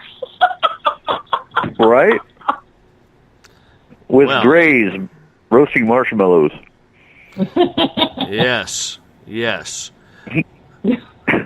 I would not buy the photo. Somehow I think it might be a little bit doctored. Joey, I know you being close to God yourself because you go to church every Sunday. Would you ever throw out 5,000 shillings for one of these pictures? Shillings? No, I would not throw out shillings. I would not throw out dollars. I would not throw out yen for a picture. Oh, coming. No, I would definitely not. Absolutely not. Eric, if it's in the family budget, are you sending them your credit card number? No, I'm going into Reno. There you go. And I'll sell them oceanfront property in Arizona for all the ones that decide to spend $5,000 on a picture of heaven. It's an easy way to make some money, isn't it? There you go. Did he really sell them? I'm sorry, Did he Kareem? really sell them? Well, he's trying to, and you know what? Did he really sell them? I haven't heard of anybody who has bought the photo yet, but you know what? The ridiculousness of this and trying to take advantage of people, this is where religion, which I think is a beautiful thing, really gets a bad name. I mean, when you have that idiot in Cleflo Dollar who is saying that he needs to spend $600 million on a new jet because God wants him to have a new jet, and this guy's trying to pawn pictures of heaven for $5,000. If you're sitting on pictures of heaven, I don't know about you, but I'm going crazy around the world with these. I'm going to the Pope. I'm going to every religious leader and saying, look what I got. This is real. Right. You could help humanity. All you're trying to do is help yourself. And once again, it's the people who have such faith and such belief who get bent over the pews once again and taken down Devil's Highway. And I don't like that. I don't like that. No. And once again, it's a slap in the face to everybody who wants to believe in religion. Right. Exactly. Right. Well, this guy should have approached Joel Osteen. Joel Osteen would have bought them. He has the money. And he'd probably turn around and sell them for frickin' $50,000 each. Probably. Right. Can't stand Joel Osteen. All right. We'll hit up Joel Osteen for that. Absolutely. Guys, I'm going to get you to hold on. We're going to go to a break here at the bottom of the hour. The SOR Paranormal Roundtable with Joey Effin Giggles from the WIRN Network, along with Eric Cooper from Forest Moon Paranormal, and Corrine DeWinter from PurplePlates.com and Supernatural Radio are the guest panel tonight. I am your host, Dave Scott. We'll be back right after this break. Have you ever had an extraterrestrial experience? One you just couldn't explain? Well, maybe I can help. Hello, I am Samantha Mullet. On the second Tuesday of each month, I will join Dave Scott on Spaced Out Radio to bring a human aspect to ET contact. It's something I've lived with my entire life, and I'd love to help you understand. Let's share our experiences. The ET Experience, the second Tuesday of each month, only on Spaced Out Radio. Fairies, Bigfoot, dogmen, trolls, goblins? Hey, if it's cryptid in any way, I'm looking into it. Hi there, this is author Ronald Murphy, also known as Spaced Out Radio's Crypto Guru. Join me every second Wednesday of the month on Spaced Out Radio with Dave Scott, where we will talk about the stories people call tall tales. I will fill you in on the latest sightings and the hidden histories that are causing quite a stir. You can find everything at spacedoutradio.com. Hi there, this is Jolene with Rivulet Reiki and Readings, and I want you to relax. Let me help you chill out and get in touch with your body, mind, and soul. In this busy world, sometimes we need to let go, and this is where I can help. Visit my website, rivuletrndr.wix.com/rivuletrndr, or my Facebook page, Rivulet R&R, to set up an appointment for relaxation, Reiki, or readings, no matter where you are. It's time for you to make time for you. Would you like to expand your clientele? Have you ever thought of online radio advertising? Check out spacedoutradio.com to get your name out there. Our listeners support those who advertise with us, so why not give it a try? We have the most competitive advertising prices out there. Just click on the advertising tab on spacedoutradio.com and contact us today. Are you an ET experiencer, but you just don't know what's going on? Are you too timid or shy to discuss it with anyone? Maybe I can help. Join me, R. Keith Andrews, the first Friday of every month on Spaced Out Radio, and I will help you to find the answers you're looking for. Together, I will help you understand the off-worlders and the true meanings behind your experiences. All you have to do is join us in the Spaced Out Radio chat room. See you there. Every Saturday and Sunday night as Dave Scott wanders aimlessly in the wilderness. You can come hang out with me, James Tyson, in Spaced Out Weekend. Starting at 9 p.m. Pacific, midnight Eastern, I'll take you along as we talk with some of the best experts in their fields. SpacedOutRadio.com is the place to find us. So sit down, relax, put your feet up. Enjoy the topics like the paranormal, supernatural, intuitiveness, and so much more. Hope to see you there. Hi there, this is your psychic medium, Joanna, and I would love it if you would join us every other Sunday on Spaced Out Weekend. With host James Tyson, we'll bring you personal psychic messages on two mediums and a large. Questions about love, life, career changes. We would love it if you would come and join us live. Call in and listen in for the experience. Allow us to open the doors to your other side. Two mediums and a large, heard only on Spaced Out Weekend at spacedoutradio.com. Would you like to become one of our space travelers? All you have to do is click on the Space Travelers icon at spacedoutradio.com. For only $5 a month, you can get access to some great prizes, as well as private monthly shows, newsletters, and a members-only section on our website. Become a space traveler today.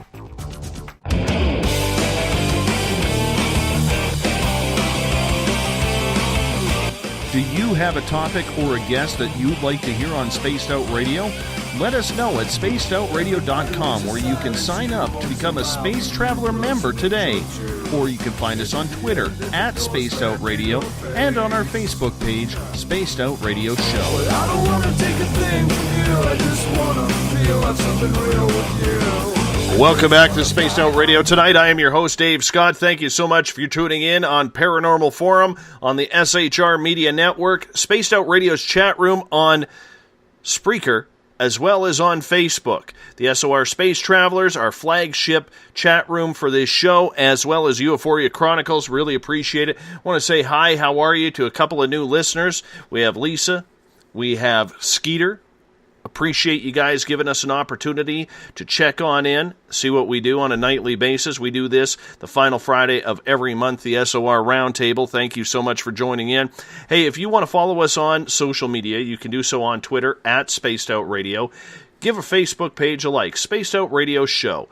On Instagram, I can be followed at Dave Scott, SOR.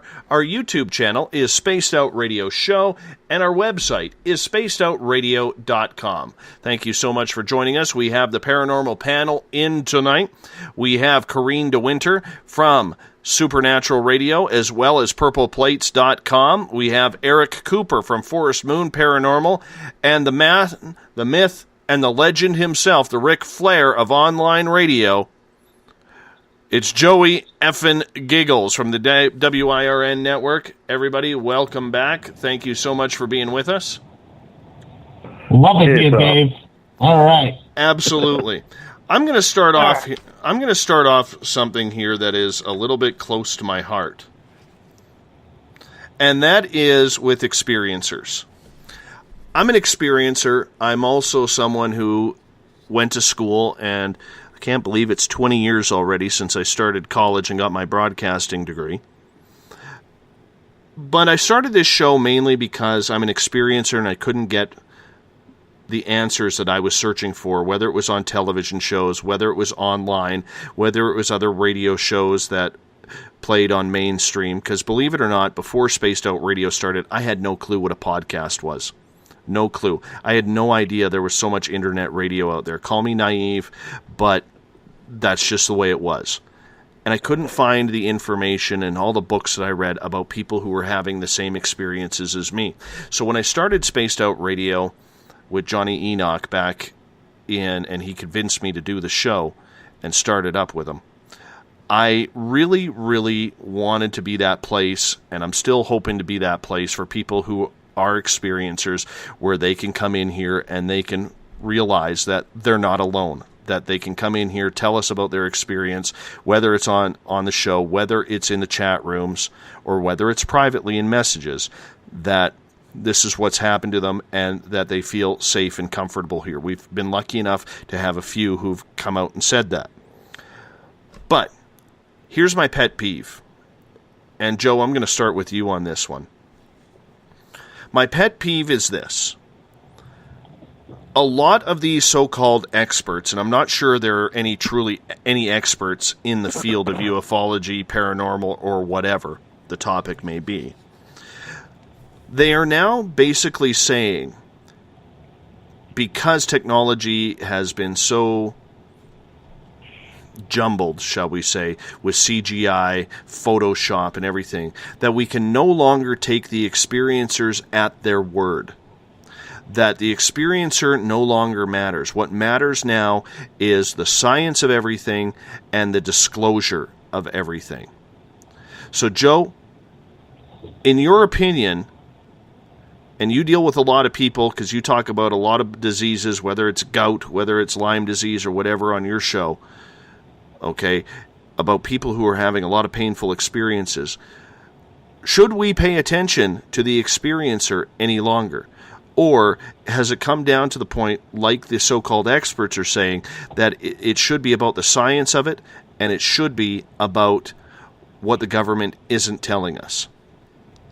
Yeah, Dave knows I get fired up with this question. I could go on for a while, but I won't, okay? But the bottom line is that, yes, I do shows with a bunch of people that come on my show. They talk about their experiences with Lyme disease and all different types of diseases, okay? We had somebody with Morgellons on the other day, and, they come on and they talk about their experiences, and I learn more from the experiencer than I do from my own self-research, even though I say, hey, be your own best advocate, okay? And that comes for every area. That could go for any experiencer. That could go for, UFO experiencers, whatever it is. Whatever your experiences are, I think it's key to note that your brain is the most powerful thing on the face of this earth. And you have your own unique story, okay? Your own unique story, okay? Everybody has a unique story, like their thumbprint, is different, okay? Everybody has a unique thumbprint, right? So when it comes down to it, everybody has their own unique story. You are the lead actor in your own movie. You are the author of your book, okay? And when it comes down to it, you write your own biography. Nobody else could tell your story. Science can't tell your story, and when it comes down to it, yes, the experiencer tells all. The experiencer tells all. It bothers me, that people in science and doctors want to tell us what they... First of all, ladies and gentlemen, I'm sorry, Dave, but I got to say this. There's a lot of doctors, there's a lot of doctors out there that go to school, okay? They go to school 8 years, and when it comes down to it, they don't get the research that they need on certain things. So the conditions that we live with, they have no idea what we're talking about, okay? The same thing in your world. The same thing with the UFOs. The same thing with the Bigfoot. The same thing with all of these things, okay? The experiencer knows all. Not these scientists that say, oh, well, yeah, there's Bigfoot out there. Okay, why don't you go and find them? Why don't you go and find them? Experiencers have seen them. So listen to the experiencer before you listen to any scientist, any professional. That's key, ladies and gentlemen. It really is. So, Dave, thank you for the floor. I appreciate it. No problem at all. Corrine, what is your opinion on that in regards to experiencers? Well, I agree with Joey. Yes, it is very important to talk to experiencers. They have lived, let's just err on the side of they're telling the truth. They have seen things that we don't know. There's going to be some other clue we can pick up. Science and scientists are pretty much handcuffed by proof, what they consider proof. And I have a big problem with that. And they want to protect their aspect and, what they've learned in school about what to accept and what not to accept. We can't. And we can't follow rules about this. I mean, scientists are all about following the rules of science. I'm not. Never have been. And I think it's a crime if we cut off the experiencer's story. We need that. Mm-hmm. Eric, what do you think? Okay, I'm going to go. I agree with both. Yeah, I'm going to go on though with the fact that experiencers, whether they're hauntings, whether they're abductions, Bigfoot, it doesn't matter. Paranormal is paranormal is paranormal, and they all, I'd say 90% of them involve a crisis, and that's where we come in. Is that and telling your story is the beginning of the healing process of getting over that crisis. So taking away the experiencer is taking away healing in some regards, because if they don't tell their story, they get so much flack and you're crazy and whatnot that they shut up and they don't tell their experience, and that is a discredit to the whole paranormal community. Then you have the paranormal shows that come out, and they claim to be paranormal shows, but they're only there to discredit the experiencer even more. And you know exactly what I'm talking about. I'm not going to say who it is. But, you have skeptics that come up saying, I'm a paranormal show, and all they do is discredit the experiencer and throw them in a corner. But no, the experiencer is the one that makes the pattern. If the first, 100 abductees didn't come out and say, this is what I went through, this is the marks, that is what started the pattern of what all abductees said, oh, wow, I've got that going on too. So, no, the experiencer is the key to the whole paranormal phenomena. I will say this about it. As someone who is an experiencer, and everyone here who's listened to this show before has heard my stories, and I feel bad always having to repeat them every few weeks because, there are new listeners who are like, what has he experienced? I need to know. But the show isn't about me. But when it comes to the science of it all, I realize that we have to be able to prove things. I realize that we have to be able to detect things. And there's a lot of good people, for as crooked as I think the scientific and medical community have become over the last 10, 15, 20 years, I think there's still a lot of good people in those fields. So I'm not going to wrap them all up in one package. But I will say this. When it comes to researching, if someone's word can put a person in jail for life as an eyewitness testimony, we have to be able to look at what we can do to understand the experiencers more. If you have a bunch of people telling the same stories, okay, and Eric in Paranormal Forum brings up a good point as I am saying this. There have been people sent to death row with less evidence than a lot of experiencers can present. And that is a very, very good point. And when we are sitting there and telling these people, you don't matter, and there are experts out there, or these so-called experts out there, that are coming out and saying, your opinion, your experience doesn't matter. That's like telling someone who is depressed, I don't care if you kill yourself. They feel that same loss. They feel that same disconnect. Nobody believes me. I'm having alien abductions. I'm having some horrible things happen to me. Why should I go on? That is why so many experiencers, and I wish there was a statistic for this, but you hear the stories all the time of experiencers committing suicide because nobody wants to believe them, and all they're looking for is someone to believe. I don't know how I would react if a lot of my experiences were negative. Okay, I'm glad they haven't been. But I will say this. When you tell people that their opinion means nothing, much like telling a child, we talked about children earlier, much like telling a child it's just your imagination, you're basically telling them your opinion is invalid. And nobody who is experiencing anything should have their opinion told it's invalid. That is my opinion. Right. Absolutely. Right. So we're moving on. Joey, you got a question for the panel. Man. Joe, give me 1 second, because Joe in the SOR Space Travelers, he just typed into the SOR Space Travelers room a couple seconds ago that he sits outside and listens to the show, and he actually has a red orb hovering over his trees right now. It moved, and then it stopped.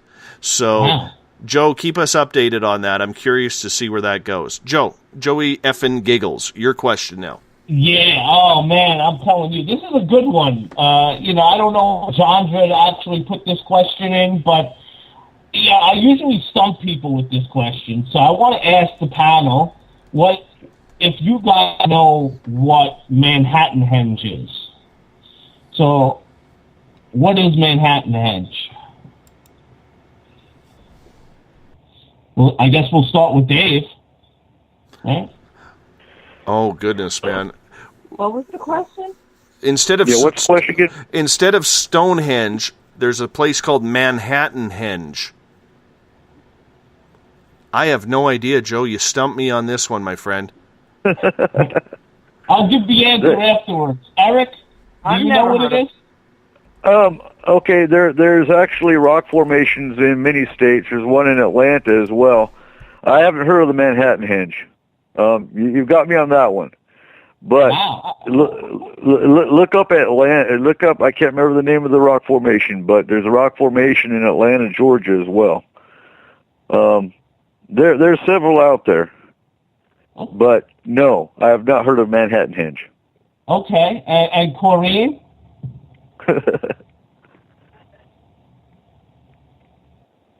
No, I've never heard of that. Tell me what it is.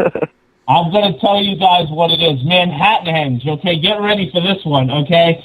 Stonehenge, we all know what Stonehenge is, right? And how the light shines through the rocks. How the light shines through the rocks of, Stonehenge, where the sun actually, at a certain point, goes in between the rocks. Well, the same thing happens where? Yeah. Only 2 times a year down Broadway in Manhattan. Okay? The same thing happens between buildings. Okay? It looks like almost like Stonehenge. They call it Manhattan Henge, and the sun comes down in between the buildings, right? And it looks like, you would be looking at Stonehenge with the sun coming down. So, yeah, that's what Manhattan Henge is. Yeah, that is very cool. Is. Yeah.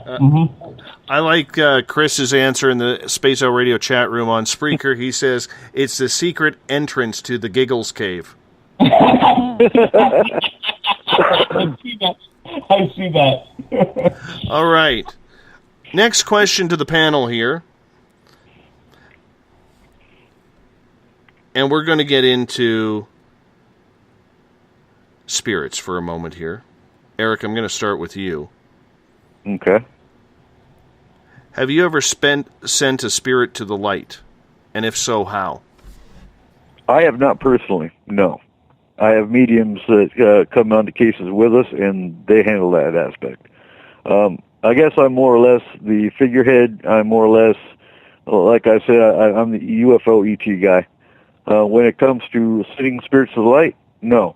That's one of our priorities is we're not one of these groups that runs in and pokes and prods and, irritates any kind of entity or spirit to get a reaction. No. We are spirit rescue as well. So, no, but we have mediums that take care of that. Corrine, how about yourself? It depends exactly what you mean about sending spirits to the light. I mean, I pray. I have a long prayer list that I pray every night. And I think it's important to read the names out instead of just saying, oh, I'm just going to put these names all in a box and pray for them all together. I think it's important to name the names. I pray for those living. I pray for those dead. So perhaps I have helped spirits move on to the light. I don't know. Mm-hmm. I have done it twice. I had an Indian gentleman who was following around my daughters in my basement. And my daughters were the ones who actually brought him to my attention. that every time they went down the hall, he was there. So one night when I was learning how to channel, I actually had a conversation with the fellow, and I went outside to get a breath of fresh air because channeling can take a lot out of you. If you've ever channeled before, you'll understand what I'm saying. And I walked onto my patio and to where the railing is, and I looked down onto my grass in my backyard, and I actually saw him pacing back and forth, kind of like what I told him in the channeling session wasn't real.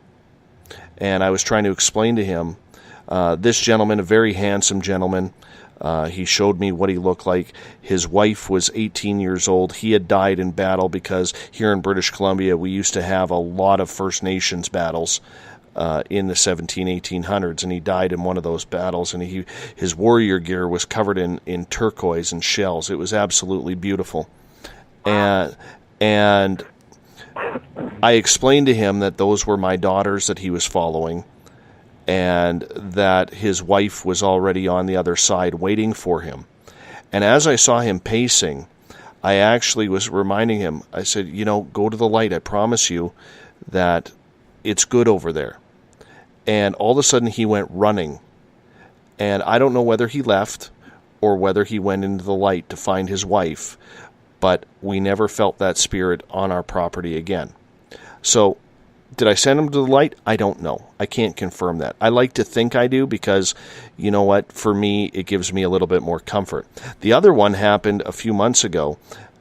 In my daytime job, I work with a lady who is very sensitive but just hasn't been prepared to open up yet. And her daughter was having a spirit in her room. So I went in there and I channeled the spirit. It was a lady who was looking for her sons. Her sons were still alive. She said that one of her sons still lives in the town I live in. Couldn't get any names. And when I explained to her that this is no longer your house, so on and so forth, and that your children have grown up, they've moved on, that this was a little girl's room and you're scaring her, she seemed to get a little upset and frustrated by that. So I'm a firm believer that you can call in the light. And Eric, I'm sure you understand what I mean by that. You can call in the light. Oh, yeah. Corrine as well. And when I called in the light, both myself and my friend that I work with actually saw her go into the light. So that was really, really cool. And her daughter has not had any spirit activity in her bedroom since. Mm.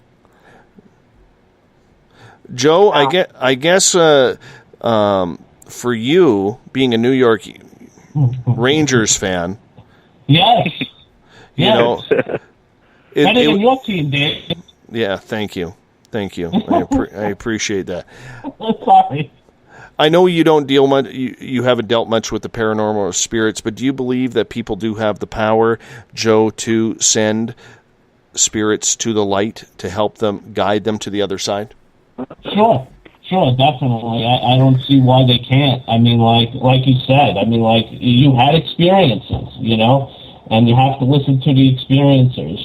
When it comes down to, I've heard of stories, people around here in Staten Island that I know that have special gifts that have sent people to the other side. So yeah, why not? I definitely agree, that a person could send a spirit to the light. By praying for them, by loving on them, remembering them, by having them in their heart, and so on and so forth, and remembering the good times, that'll send the spirit up right away, I think. So, yeah. I think it's possible. I think anybody can do it. I don't believe you have to be a full-on psychic to do that, but it's very interesting indeed. Eric, let's go to your question here. Oh, next question. Okay, how do you rule out psychiatric cases versus a paranormal incident? Could you? I'll read it first. I'll answer it. In Forest Moon, we do have about a 13-page questionnaire. We look for psychiatric medications. So we look for any kind of psychiatric background as far as before we come into it, and then we look for the mundane reasons such as where events are and that kind of thing. As far as ruling out psychiatric versus paranormal, I look at signs and symptoms and patterns. And of course, like I said, psychiatric history. That's probably the easiest way. panel? Corrine, I'll let you handle that one. Okay. That's a really, really good, and really it can go a lot of different ways. So I used to know a schizophrenic who would pick up on things, right, Eric? And he was, obviously there were times, he was on medication. There were times when he would run around saying, you got to love Jesus. And there were other times he'd run around saying other things. But I'd never just, and I've known many people that just, there's actually someone who comes here quite often. I don't discount that they're seeing what they're thinking that they're seeing, okay? So I would have a very hard time discerning, I think, if someone is mentally ill, because mentally ill often means that you do have a gift. Right. So I'm not sure how I would approach that as an investigator. I'm not sure. All I know is I never discount what people say, and if they, if they're that adamant about what they're seeing and what they're experiencing, I got to take a look at that. And sometimes there's no answer for it. So that's, I'm not sure how I would do that, Eric, Okay. Yeah, I just wanted to hear the panel's perspective.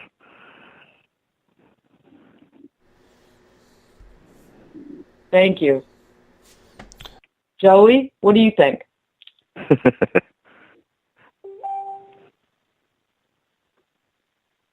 I think they got cut off. I reckon. I'm here. Hello. Okay, he's thinking. Yeah, no, not thinking. I actually had an answer. I was talking with you on anyway. I said it's a thought-provoking question. I like the question, and when it comes down to it, we go back to the other question of experiencers and experiencing certain things and so on and so forth. Are you mentally ill? Absolutely. No, because when you're unique and you're different, people think you are sick in the head. Okay, if you have an invisible disease, you're mentally ill, and they want to put you on psychotropic drugs. Okay, or they want to throw you into a padded cell, with a straitjacket on because you say you have pain, and people don't have pain. You know what I'm saying? The same thing, with UFOs. The same thing with Bigfoot, so on and so forth. It's a thin line between mentally ill and experiencer. You're experiencing, you're telling the truth because it's your truth, okay? But, they consider you mentally ill because it's something different. It's something unique, So that's basically that. That's what I think. And Eric, I would question you also with the 13-page questionnaire. How are you really telling? How are you really discerning what is going on with someone, even with a long questionnaire? Well, no, you can't. That's just kind of a basis to go off of, because anybody can write any answer, and I fully realize that. You can make up stuff. You can be on psychiatric meds and put down, I'm not taking nothing. I take that into perspective. And then we go into the house, the business, whatever the case is, and kind of get an overall picture. I mean, I go by my intuition. We also have K2 meters. We have all of the normal, the normal gadgets to see if there's any readings. And we just take it into one big picture.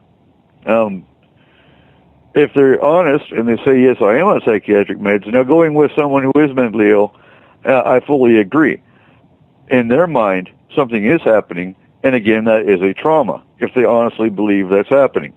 And I also firmly believe that probably about 50% of the cases that are actually in mental hospitals probably do have a gift. There you go. Right. And that's probably a low number, honestly. I mean, schizophrenics, for using that for an example, who's to say they're not clairvoyant? Who's to say they're not a medium? There's no telling. I guess the only deciding factor is, are they a harm to themselves or others? And that's where you have to rule it. I'm going to wrap this up here because we're going to hop out for a break. When we come back, more with our panel on the SOR, Paranormal Roundtable, the final Friday of every month. Tonight we're joined by Joey Giggles from the WIRN Network, Corrine DeWinter from Supernatural Radio and PurplePlates.com, and Eric, the Big Man Cooper out of Washington State with Forest Moon Paranormal. I will be speaking at his conference in October. I want you to be there if you're on the West Coast, or even if you feel like you just need a flight somewhere. Come join us. You're listening to Spaced Out Radio. I am your host, Dave Scott. We'll be back after this. Become more intimate and interactive with Spaced Out Radio. Join our Space Travelers Club with your new membership. For $5 a month, we'll provide you with special access to the website, monthly prize draws from books to psychic readings, along with monthly newsletter, private interviews, and more. Sign up today to be part of Spaced Out Radio's experience. Every month on Spaced Out Radio, we look into the deep and dark reports of cryptids roaming around the world with me, Rob Morphy, from Cryptopia.us. I would love it if you would join me and host Dave Scott as we delve into the most arcane stories and reports regarding creatures of the unknown. My job is to hunt down the details and bring the evidence forward to you. These aren't your regular Bigfoot stories I'm talking about either. You can find out more about crypto history at spacedoutradio.com. Looking for a place to advertise at a very reasonable cost? Look no further than Spaced Out Radio. SpacedOutRadio.com has an advertising tab that you can click to check out our daily, weekly, and monthly packages to play on the radio, or our website including social media. From commercial spots to banners, we have it all. Check out our competitive pricing today.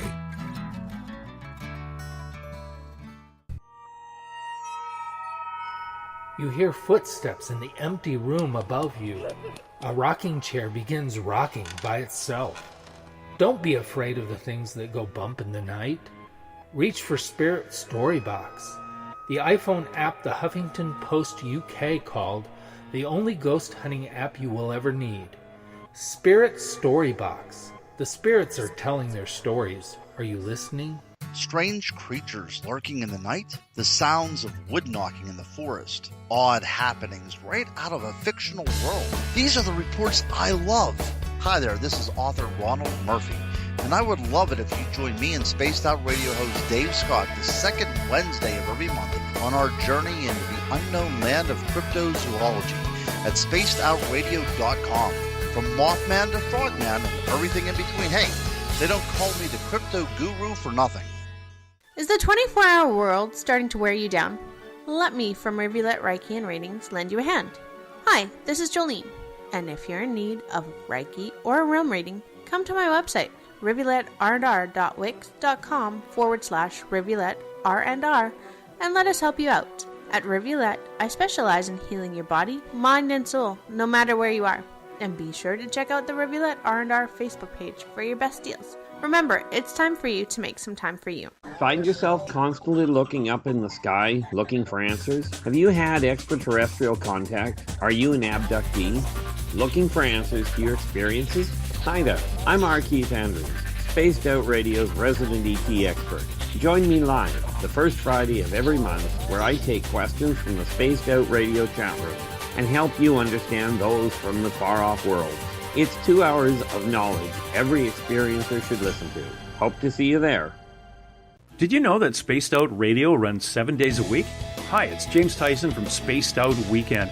Every Saturday and Sunday night, starting at 9 p.m. Pacific, midnight Eastern, you can join me and my guests for some great chatter about what's going on out in the universe, or even in that dark part of the basement you really don't want to go back into. Well, let's find the answers to your experiences together. So come on up to Uncle Jimbo's cabin on the weekend.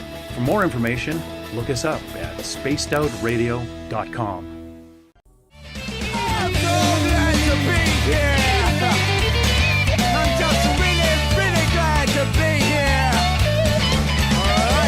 Would you like to connect with us on Spaced Out Radio? Head to spacedoutradio.com to check out the latest shows, guests, and sponsors. And don't forget to sign up for the Space Travelers Club. You'll find all you need at spacedoutradio.com. Welcome back to Spaced Out Radio tonight. I am your host, Dave Scott. Thank you so much for being with us.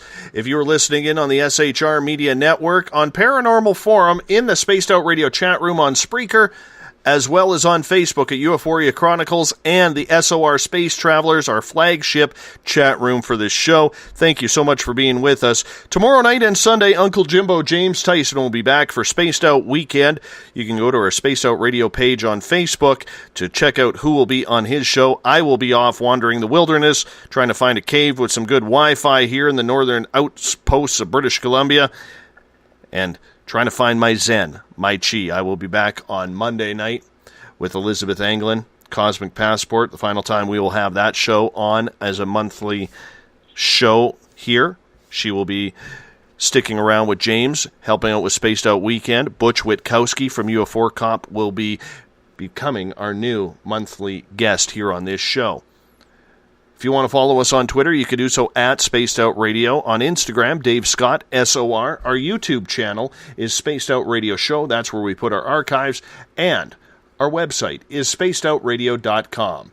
We bring the panel back now. Corrine DeWinter from Supernatural Radio and PurplePlates.com. Forest Moon Paranormals, Eric Cooper. And from the WIRN Network, Joey Effin Giggles. It's always a pleasure to have you guys with us. Thank you. Thank you. All right, we're going to continue the paranormal discussion here. I've seen a lot of this lately over the last 6-8 months. I don't know what has triggered it, guys. But Eric, you run a paranormal group. I'm going to start with you on this one. Have you? This kind of pisses me off because I'm here. I have Spaced Out Radio as a legitimate business that I am trying to build. And yet I am seeing so many people on social media involved with paranormal groups, radio shows, what have you, UFO groups, whatever it could be. And everybody seems to be hitting everybody up for money these days. And it's really bugging me. I'm not saying a GoFundMe account, but literally putting on their Facebook pages, I'm hurting. I've got to get this test done. You know, I do a lot for you. You should donate to me to help me out. And oh, hell no. To me, that type of stuff totally gives what minimal credibility this field has another kick to the teeth. What is your opinion on that? Oh, I agree totally. We don't take any money. If a client offers $20 for gas because we came out to their place, okay, that's fine. We will never ask for a dime. I've got a GoFundMe on Forest Moon Paranormal for anyone who wishes to assist with the Paracon. That's a fundraiser. When it comes to going out to a client's place, when it comes to an investigation, no, I don't believe you should charge. I don't believe you should charge because you're offering a service. To me, if I pay for a service, I expect it to be done. In the paranormal field, you cannot guarantee you can go in and clear out a spirit, an entity, whatever the case is, and something else ain't going to come back. That's an incomplete service. So no, I don't believe anyone should charge when it comes to a paranormal investigation or anything in the paranormal field. Now, if you do a tarot reading, I don't consider that paranormal, but, for example, if you do a tarot reading, past life reading, something like that, that is your business. That's different. Charge what you want. When it comes to a paranormal group that is going to do a paranormal service, no. You should not charge. Corrine, I'm curious your opinion on this. Because go ahead. Because you deal with a lot of people on online radio shows. You have a lot of friends in the field. But have you noticed that as well, where a lot of people are hitting people up for money? You mean strictly in the paranormal field or otherwise? In general. I've seen a lot of it on Facebook lately. And it just kind of rubs me the wrong way. Right.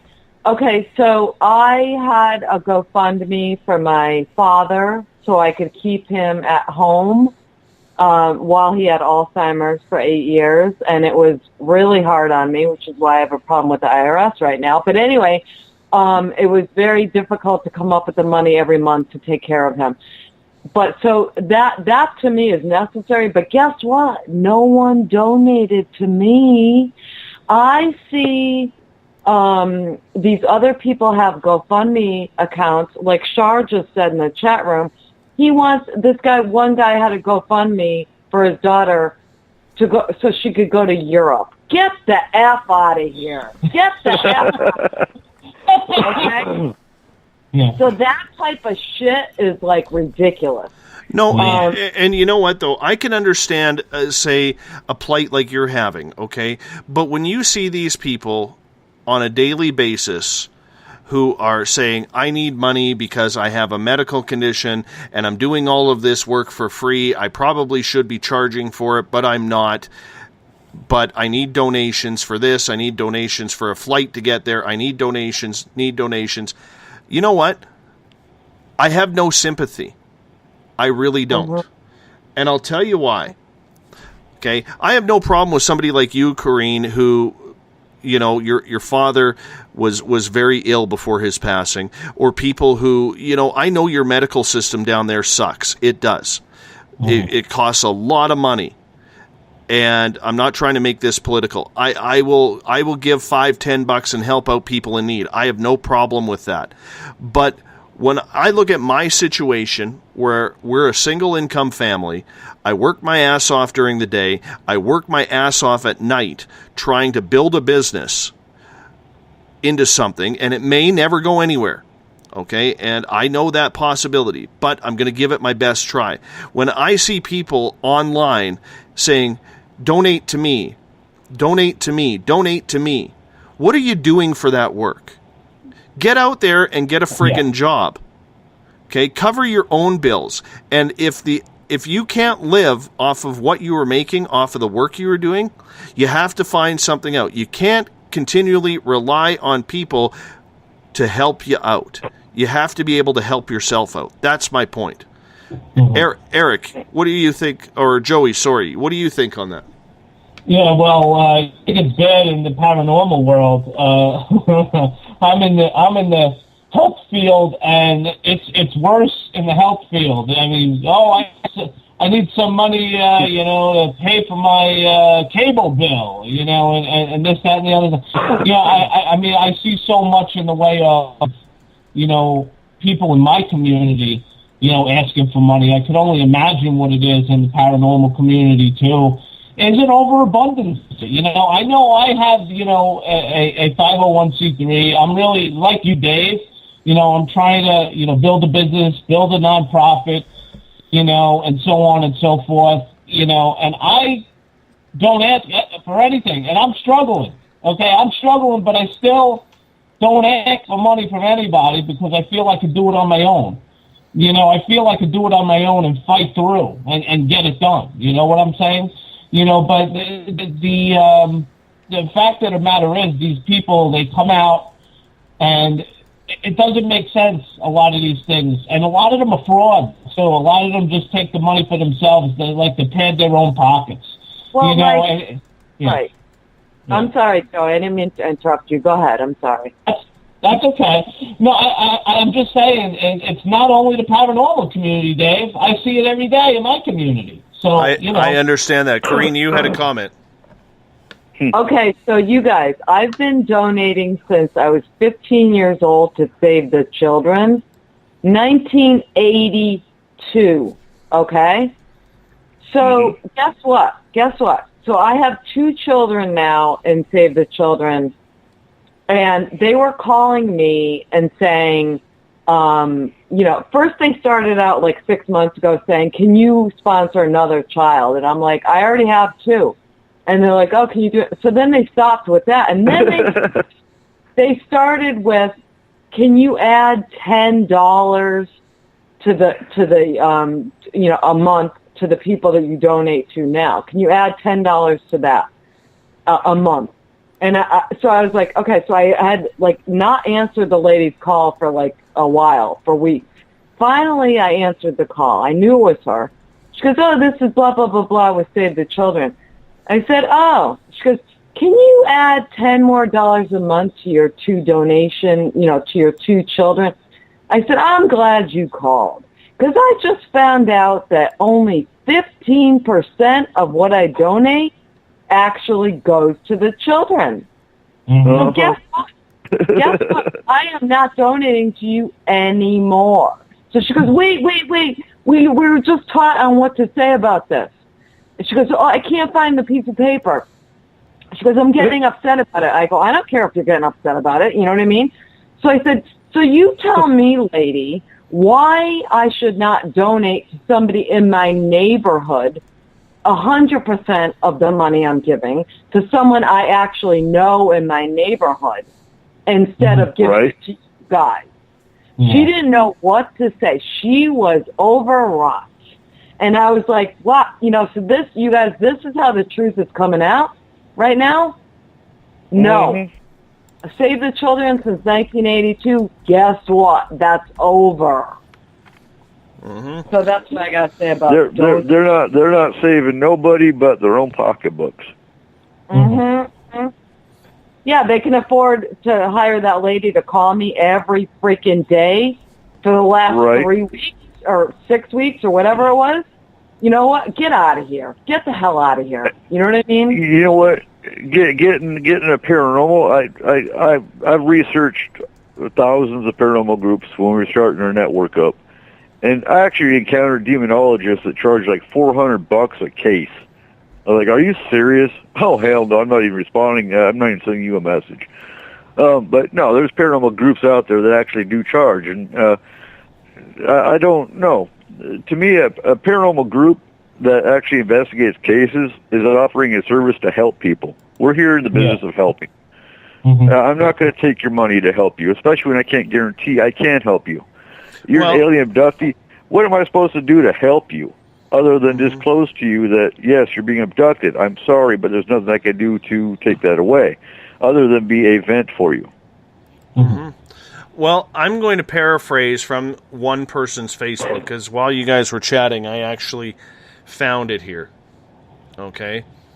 And let me just go here. Is there an angel out there that would contribute towards my treatment with a naturopath for a trip that is completely covered? I still need $780. Free flight to Vancouver except taxes thanks to Aeroplan. Cost of treatment $1,000. If I can get that funded, I will go for that. I will otherwise have treatment done that is not as good but will still help. Praying for a miracle. Later on today, this came out. I just came to my computer and had a small cry. An angel came and helped me with a $1,000 donation for the premium treatment. That happened right after I asked my nephew if he would lend me the money. I am so grateful. I'm not discerning that this person doesn't have a health problem. That's not what I'm saying. What I'm saying, though, is this person is capable of working. And hitting up people for $1,000 when technically in here in Canada she should have medical, even though naturopathy is not covered under the medical system. But I don't like that, and it made me a little pissed off. I agree. Hey, if someone's hungry, I've driven around streets buying extra food at McDonald's just to see if there were people who needed a burger because they were hungry. I have no problem with that. I take my kids on those trips. I think it's important for them. I have no problem helping out someone in my community if they need a jacket, a pack of cigarettes, or, a hot dog or something because they haven't eaten. I have no problem with that. But when you are continually online begging for money, it drives me nuts. And, I think it's rude. And I know there are people out there who cannot work due to health concerns or health problems. They can't hold down a regular job. I get that, and I'm sorry. There are those circumstances. But at what point does the paranormal community stop taking advantage of each other? That is my whole point. Right. Yeah, there's no way I'm going to give to somebody in the paranormal community. Get the hell out of here. You know what I mean? They shouldn't be asking for money. Honestly, they shouldn't be asking for money from their paranormal groups. That's ludicrous. For sure. Okay, let's spice things up a little bit here as we continue with the round table tonight. Have any of you, and we'll start with you, Corrine, ever had an out-of-body experience? We were talking about this on this show just a couple of weeks ago, about out-of-body experiences. And this is with Eugene Braxton when he came on to fill in for Rob Morphy, whose mother was very, very sick and he almost lost her. So that's the reason why Rob didn't appear on Spaced Out Radio that night. Mm-hmm. So Eugene was saying that it's a pretty wild experience. Have you ever had one, Corrine? No, you know what? I'm trying to think, Dave. I think that out of body, I have. Okay, so I wake up a lot during the night when I'm sleeping because I just don't sleep like straight through the night. I'm always waking up. So sometimes when I'm trying to get back to sleep, I think I'm remote viewing because I go into these rooms that I don't even know whose house I'm in. So I don't know if that's an out-of-body experience or not. But I mean, and I'll be like, all right, let me try to read the book titles in the room. Let me try to figure out whose place this is. So I don't know if that's the same thing, you know? That could even be dream traveling for that matter, which I believe is different. Mm-hmm. Yeah, I don't think I'm sleeping though, Eric. I'm still awake, you know? Right. It almost sounds like it's lucid dreaming. Right. Yeah, I don't know. I mean, are we out of our bodies when we sleep, you guys? When we're dreaming, are we out of our bodies? I don't know. It's a mystery. When Eugene Braxton is on Wednesday night on this show, and we're going to talk about ET contact, but I want to get into this OBE stuff a little bit heavier. We'll ask him that. Corrine, remind me that. Remind me of that. Right. I've never had an OBE. I think, knowing that you are connected by some rubbery line when you leave your body and, that seems flimsy and that it'll never snap back, that scares the bejesus out of me thinking about that. I'm not sure I'd want one. Eric, have you had one? No, I don't believe I have. Having PTSD, I have nightmares all the time. Mine are combat related. And with PTSD, combat-related, it can be monsters, it can be back to Somalia, back to Iraq, whatever. But OBEs, no, I don't believe I have. Joey, any out-of-body experiences? No, I don't. I never had that happen before. So another boring answer, Dave. No. Well, you know what? At least you clarified it for us. I appreciate that. I want to get into a question from Joe in this SOR Space Travelers tonight. He is saying, people always say it's hard to take photos of paranormal things. I've gotten photos of the deer, the owl, and now a weird orb tonight. Are they letting me see things? Am I being set up for something? Eric, your question on that. Okay, there's many perspectives you can take on that, because back when the abduction scenario first came up, there were people that actually set up cameras because they thought they were being abducted. And it came to find out the cameras were turned off. Electronics can be manipulated by paranormal phenomena. Then there are cases where people have asked UFOs to show themselves. They show themselves, and they actually took pictures, and they never got pictures. Do they show themselves? I kind of lean that way. Kind of like with Bigfoot.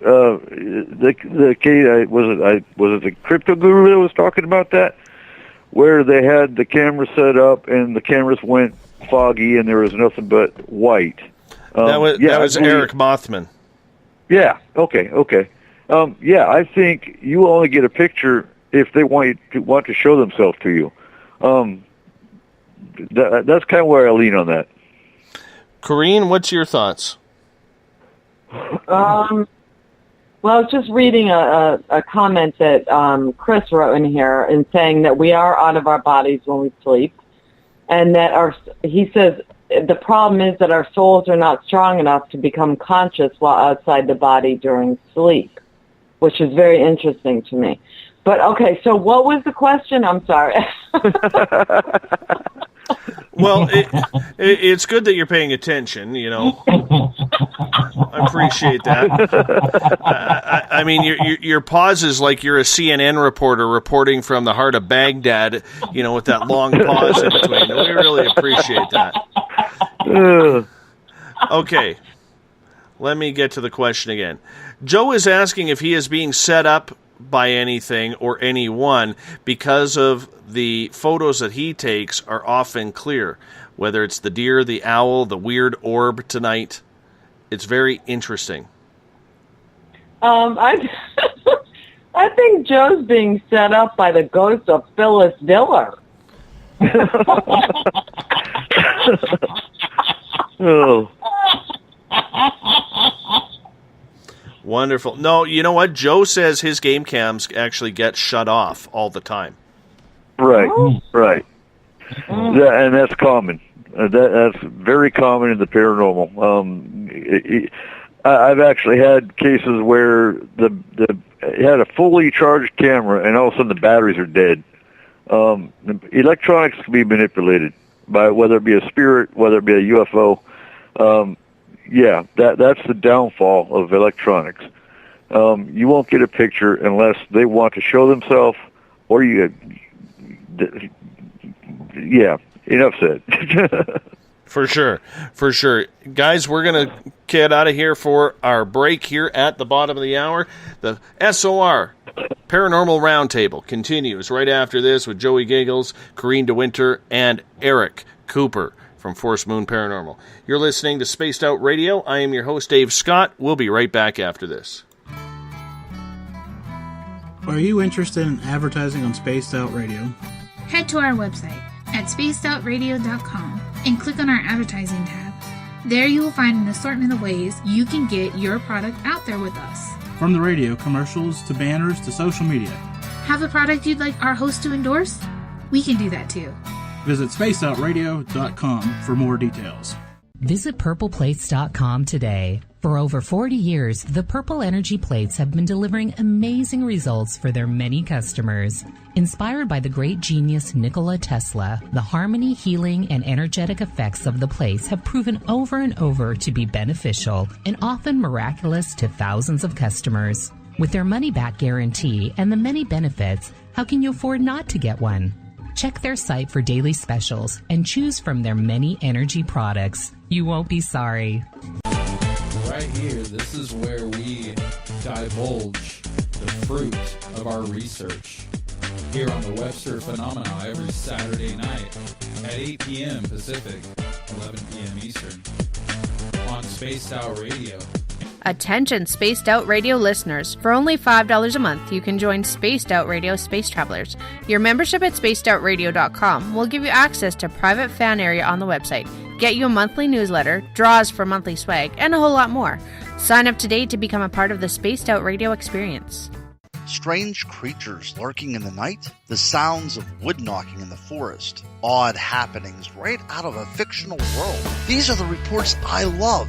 Hi there, this is author Ronald Murphy, and I would love it if you join me and Spaced Out Radio host Dave Scott the second Wednesday of every month on our journey into the unknown land of cryptozoology at spacedoutradio.com. From Mothman to Frogman and everything in between. Hey, they don't call me the crypto guru for nothing. Greetings and salutations, space travelers, from the Chronicles of the Unknown team. What is Chronicles of the Unknown? I keep hearing about this thing. It's a new paranormal reality TV show based right here in beautiful British Columbia, Canada. Follow our team as we uncover claims of activity on the Caribou Gold Rush Trail. You can also follow us here every third Monday, where two members of our team will be available to answer your questions. We'll give you some equipment updates and some of our experiences on the road, right here on Spaced Out Radio.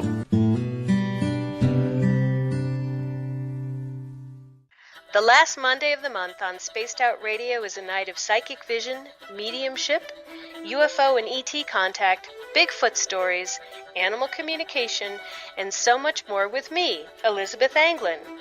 I'd love it if you would join host Dave Scott and I on the myriad of topics we delve into. Every month, we share new views that may help you understand your own experiences. So tune on in at spacedoutradio.com and stamp your cosmic passport. Did you know that Spaced Out Radio runs 7 days a week? Hi, it's James Tyson from Spaced Out Weekend. Every Saturday and Sunday night, starting at 9 p.m. Pacific, midnight Eastern, you can join me and my guests for some great chatter about what's going on out in the universe, or even in that dark part of the basement you really don't want to go back into. Well, let's find the answers to your experiences together. So come on up to Uncle Jimbo's cabin on the weekend. For more information, look us up at spacedoutradio.com.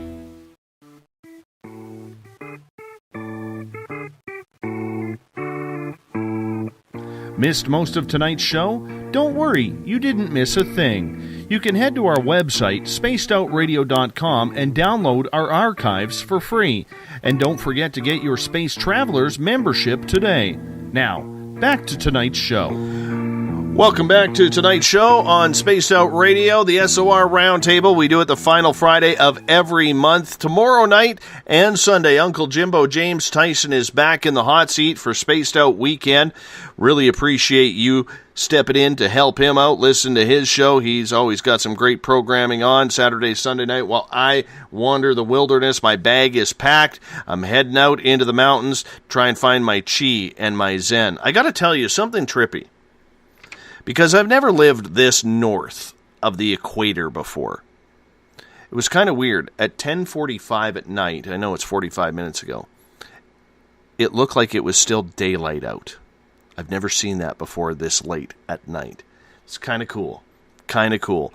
Hey, I want to say thanks to everyone listening in on the SHR Media Network. If you're listening in on Paranormal Forum, appreciate your time, as well as Spaced Out Radio's chat room on Spreaker and on Facebook, Euphoria Chronicles, and our main chat room for this show, the SOR Space Travelers. Always a good time to spend it with you. Tonight we have the SOR Roundtable going on with Corrine DeWinter from PurplePlates.com and Supernatural Radio, Eric Cooper from Forest Moon Paranormal in Washington State, and from Staten Island, New York, which has a total of one tree, Joey effin' Giggles from the WIRN Network. Pleasure to have you guys with us. We got a lot of topics tonight to still hit up. I don't know if we'll get through them all, but we're going to make a good push here, and I'm looking forward to it. So, we're going to start off with a new topic here, because before we were talking with out-of-body experiences.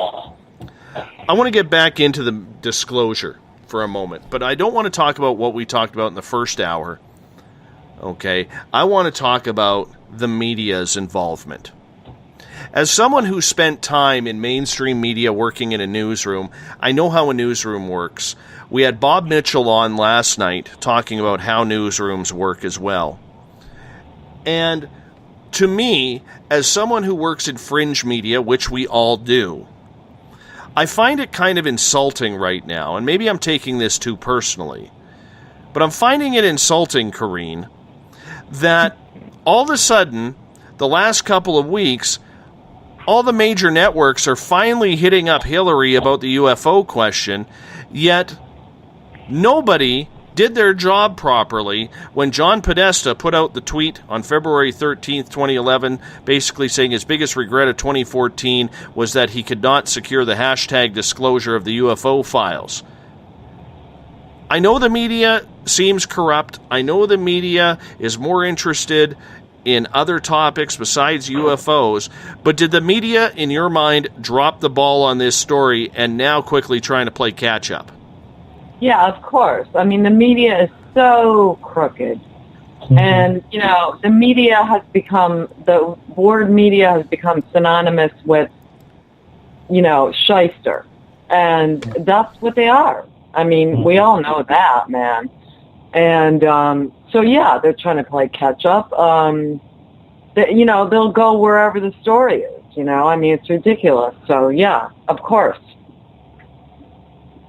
No, I understand that. I understand that it's a little ridiculous. But when it comes to not following and doing their jobs at your every journalist goes to college. They're all told to read between the lines. They're all told to follow the story. And when you have the president's right-hand man saying, tell us about UFOs, tweeting out about UFOs, joining Hillary and signing a contract that we better disclose UFOs, and everyone in major outlets drops the ball. And I use the term everyone loosely.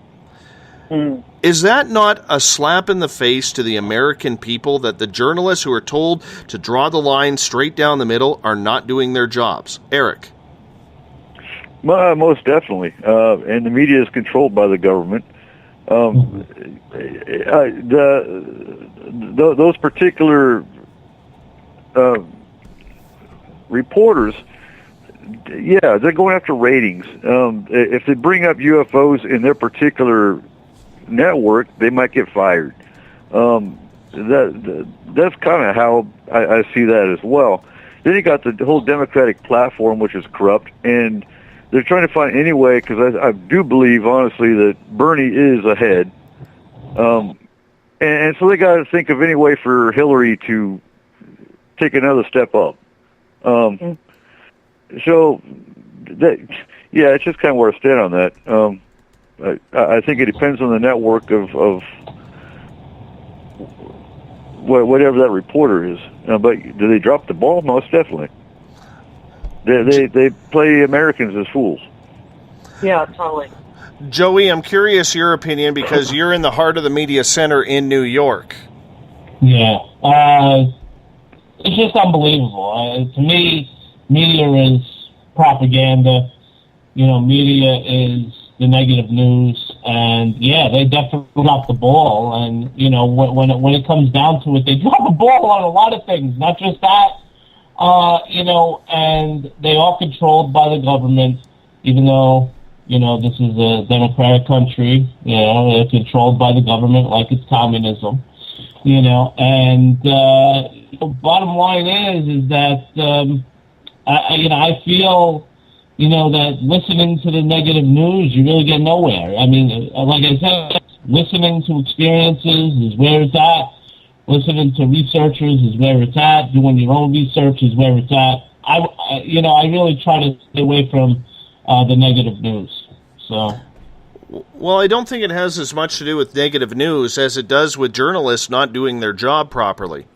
They're not being, I think it's disgusting that, and I'm not going to get into a media rant here, but I think it's disgusting when I look at the way the news is run down there, that you have affiliates, whether it's Fox leaning to the left or right, I don't know, I still have never been able to figure out the left or right politically, or you have CNN leaning one way, Fox leaning the other way, and you have people like Glenn Beck and Rush Limbaugh, and going off their rafters on their own political stance. When I went to journalism school, and believe it or not, it's still hard for me to believe that it'll be 20 years ago in September that I started my broadcasting, going for my broadcasting degree.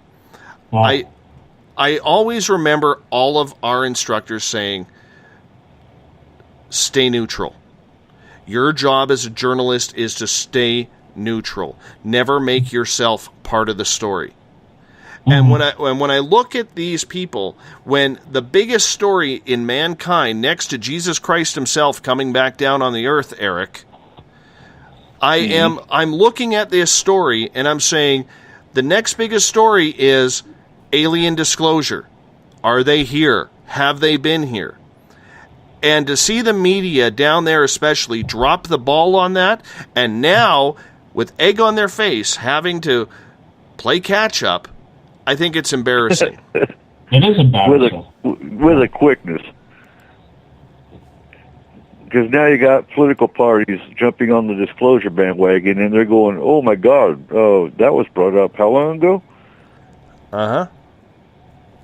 Yeah. Uh-huh. I hear you. Corrine, any final word on that topic? Well, I mean, if you believe the media in the first place, you got something wrong with you. You know what I mean? And like this whole freaking facade, I mean, the illusion goes on so much further than just the media. You know, you guys, come on, man. You know better than that, I hear you there. Joey, let's go to your second question of the night. Yeah, I actually have a cool question on curses. What do you guys think about the curse of King Tut's tomb? Do you believe it's real? Oh, what? Good question. King Tut's tomb. Joey, you're going to have to get a new microphone, man. The headset... The headset's going out? No good? Well, you sound muted a little bit, Joey. So muted a little bit? What if I pull my microphone down a little bit more? How's that? No, you still sound muffled. Muffled is shuffled. Go, man. Why? It's time to upgrade, man. Time to upgrade. Get into the Blue Series like the rest of us are using. That's what I got to do. Mm-hmm. But yeah, go ahead. I believe that the curse is real. I mean, there's been so many incidents that have happened after that, and wow, geez. I mean, so yeah, I mean, all right, so that goes to say also, like, the question comes up, do you believe in curses? And, I believe that if people think they're cursed, then they are cursed. Just like if you believe in hell, that's where you'll go after you leave here. You know what I mean? Mind manipulation. Yeah, so I don't know, Oh, man. This is such a tough question because, I mean, there were so many curses that, I mean, people dying after the tomb was open and reports of tomb raiders being killed due to disease and parasites and bee attacks and just weird drownings. And there's so much history and recording in regards to this. I think there could be something to it, and if there isn't, it's one hell of a good story. And sometimes, every now and again, we have to accept the story for what it is and just live with it. How about you, Eric? Oh, I'm with Kareen on that one. A curse is only as good as a believer. Like I said, it's all mind manipulation. Now, when they first opened the tomb, who's to say what kind of parasites? Who's to say? I mean, as old as that tomb was, who's to say what kind of bacteria was in there that made people sick to begin with? And then all of a sudden, oh my gosh, it's a curse. So then you've got the mind factor. So it could be a curse. Who knows? But no, I honestly believe it's merely the bacteria that was stagnant, that was stuck in the tomb, and then mind manipulation after the fact. Mm-hmm. All right, Eric, your second question of the night. I already asked it. Okay, you had a third one. You had the bonus question. Okay, I'll ask it. Okay, what's the difference between a fairy and a spirit when it comes to signs and symptoms? Yes, I believe in the fairy realm. There is a fairy realm. It's just another dimension. I will tell. Go ahead. I'll tell you this. My daughter has fairies in her room almost every night. At least 3 to 5 times a week, she has fairy sightings in her room, and I've actually got a video of one. I have not released the video because I have sent it to the crypto guru. He believes 100% it was a fairy. It was taken in dead of winter when there is no bugs around. And the way it moves is just absolutely insane. And my daughter was very, very excited when she got it. I'm not releasing the video because my daughter is on there, and I'm not about to put her through that type of ridicule online. She's only 13 years old and does not deserve that. And as a protective stepfather, I'm very, very protective of what goes on social media. But I believe her, and with the added video evidence that I do have in my possession, I am a firm believer that the fairy realm is much different than the spirit realm. And, I think the fairies like her. I think they can be a little bit tricksters, But I also know in my area where I live, way up here, it's really weird because there's a couple of very strong ley lines around here, and a lot of people in this area do believe in the fairies and fairy realms, and I would say 1 out of every 4 yards in my area actually has a fairy garden in it. How about that? Mm-hmm. Yeah. I believe in the fairies, and although I've never seen one, I've interviewed 3 people and that were very upstanding. You know, they weren't like crazy as far as I was concerned. They were like, they described things and I was like, man, you know what I mean? This is like, so there is something to that. They're elementals. And as Chris said in the chat room, but yeah, I mean, so they can be kind of tricksters at times, I believe. Such an interesting thing. I got to tell you, Dave, that the guy who's the crypto guru, he's excellent. He is so good. I would believe anything that guy told me. You know what I love about Ron is that he has this unique ability to paint a picture with passion. He's an artist. He's an absolute artist. So, you know, and, you know, talk about someone who is tough on themselves. He's tough on himself. Right. You know, so it's very, very cool. I hope that answers your question, Eric. It does. One thing to bring up, the fairies are most often common, the sparkle in the corner of your eye, if you don't have a migraine. That's one common fairy sign. Also, cases where things have disappeared and reappear, that can go either way. It can be a spirit or a fairy, but that is a very common fairy sign as well. Okay. I get you. Question from Mike in the SOR Space Travelers. What's the weirdest thing each and every one of us has seen? Corrine. Myself in the morning in the mirror. No.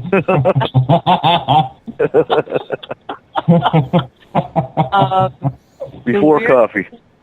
I don't know. You know, that's a good question. The weirdest thing I've ever... Oh, my God. Okay, so one time I was at my friend's house, and she had told me she had ghosts in her house. And I was on the phone, and I was sitting in front of... Like, she had this boom box, and there was, like, a salt and pepper shaker on top of the boom box. And so I'm sitting there talking on the phone, and I'm kind of like mentioning that there's like maybe ghosts in the house and we're going to try to record them. All of a sudden, I see the salt shaker, and it's a level thing. It's not like it could have fell off. It jumped, and it slammed down on the counter right in front of me. And I was like, oh, shit. What the hell was that? So that was really my first ghostly experience where I witnessed something happening right in front of my eyes. It was weird. So maybe that's the weirdest thing I've ever seen. How about you, Eric? Okay, without ruining too much for Tuesday, but that's fine.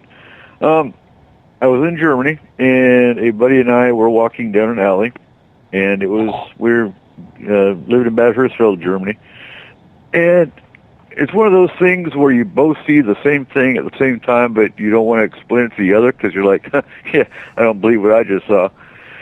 But both of our vision went black and white. Now in Germany, every town's got what's called a Ratskeller, and it's like the main. It's kind of like the community center or the Chamber of Commerce in an American town, and right outside the Ratskeller was a World War II, 1930s, 40s vintage limousine with a Nazi flag on one side and the German flag on the other. And there was Hitler with his whole entourage. Now, I don't know, did we walk through a portal? Did we walk through a time warp? I have no idea. All I know is we both saw the exact same thing at the same time, same moment. we didn't say a word for like 10 minutes because we both saw the same image, and the whole entourage looked at us. Did they see us? I have no damn idea. But we walked for about 10 minutes in silence, and I looked at him and was like, "Did you just see something weird?" And he says, "Oh my God, you saw it too?" And we both described the same thing. That's got to be the weirdest experience I've ever been through. How about you, Goat Man, besides the Mets winning the 86 World Series and nothing since?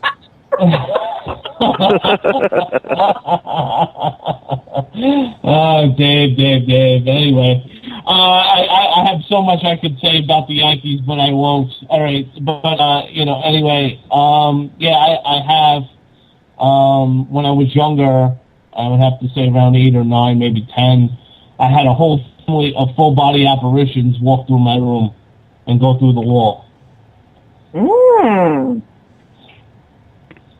Very interesting. Very interesting. Probably one of my, and I've told a lot of my stories on this show.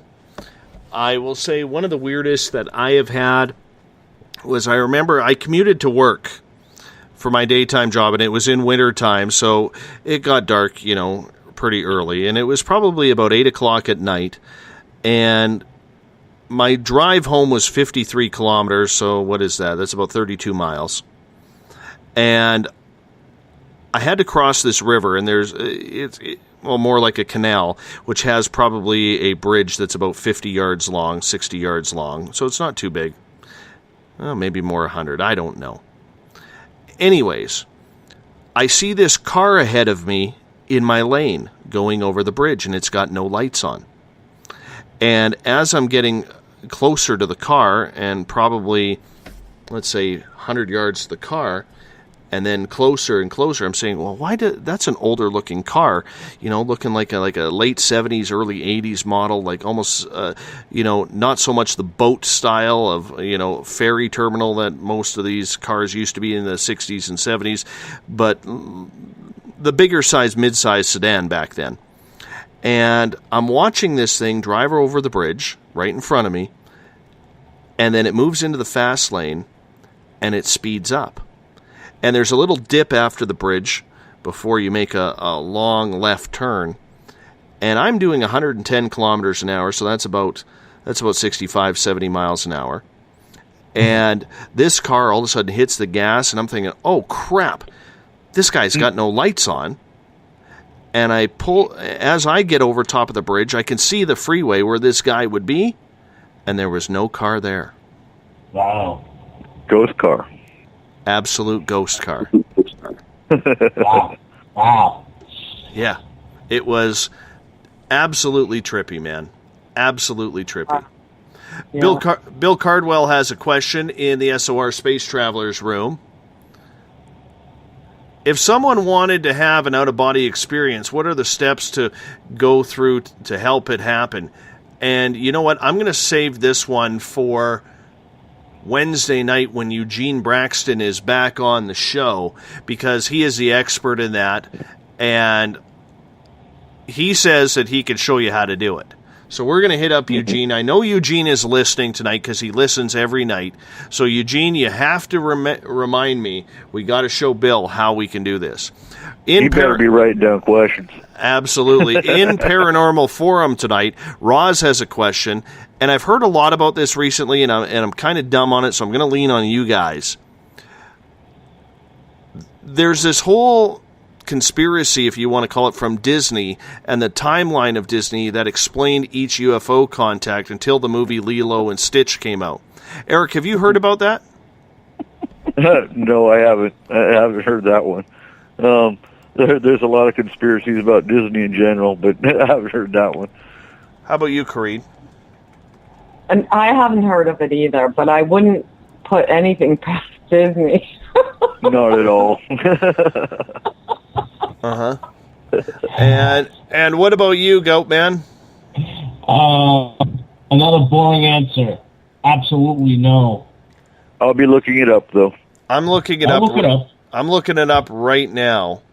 Okay. And Roz, I want to apologize to you that we're not as up to date on that as we possibly should be.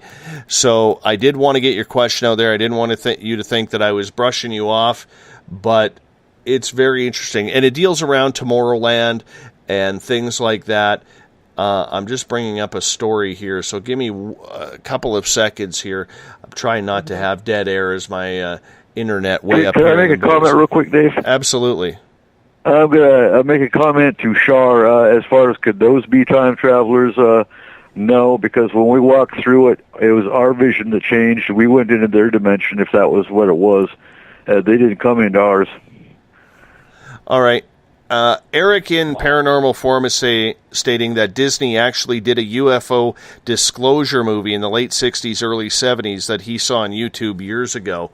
So I just brought this up, and I'm going to read this. I'm not going to mention, or I should mention the website. First one I pulled up, it's not the most credible, but it's what I pulled up. It was weeklyworldnews.com. Because I do have to quote them.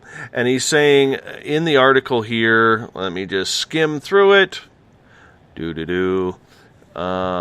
The House of the Mouse has overseen the production and or distribution of numerous UFO and alien-themed movies in recent times.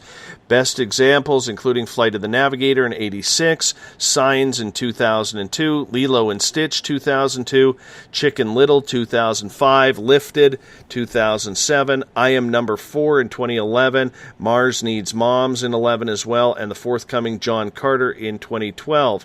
The connection can be traced back to 1953, where the CIA-sponsored Robertson panel recommended that the U.S. government make efforts to strip UFOs of their aura of mystery through exploitation of mass media, including television and motion pictures. In this context, the panel highlighted Walt Disney Productions specifically as a potential conduit for its propaganda. I'm going to have to find someone to do a story on this. This seems awfully interesting. Awfully interesting. Yeah. Lady and gentlemen, we are through the Paranormal Forum here on Spaced Out Radio, the round table. So I'm going to ask you guys, do we want to go overtime? Well, I have one thing I wanted to say, Dave. You always have to have the final word on my show.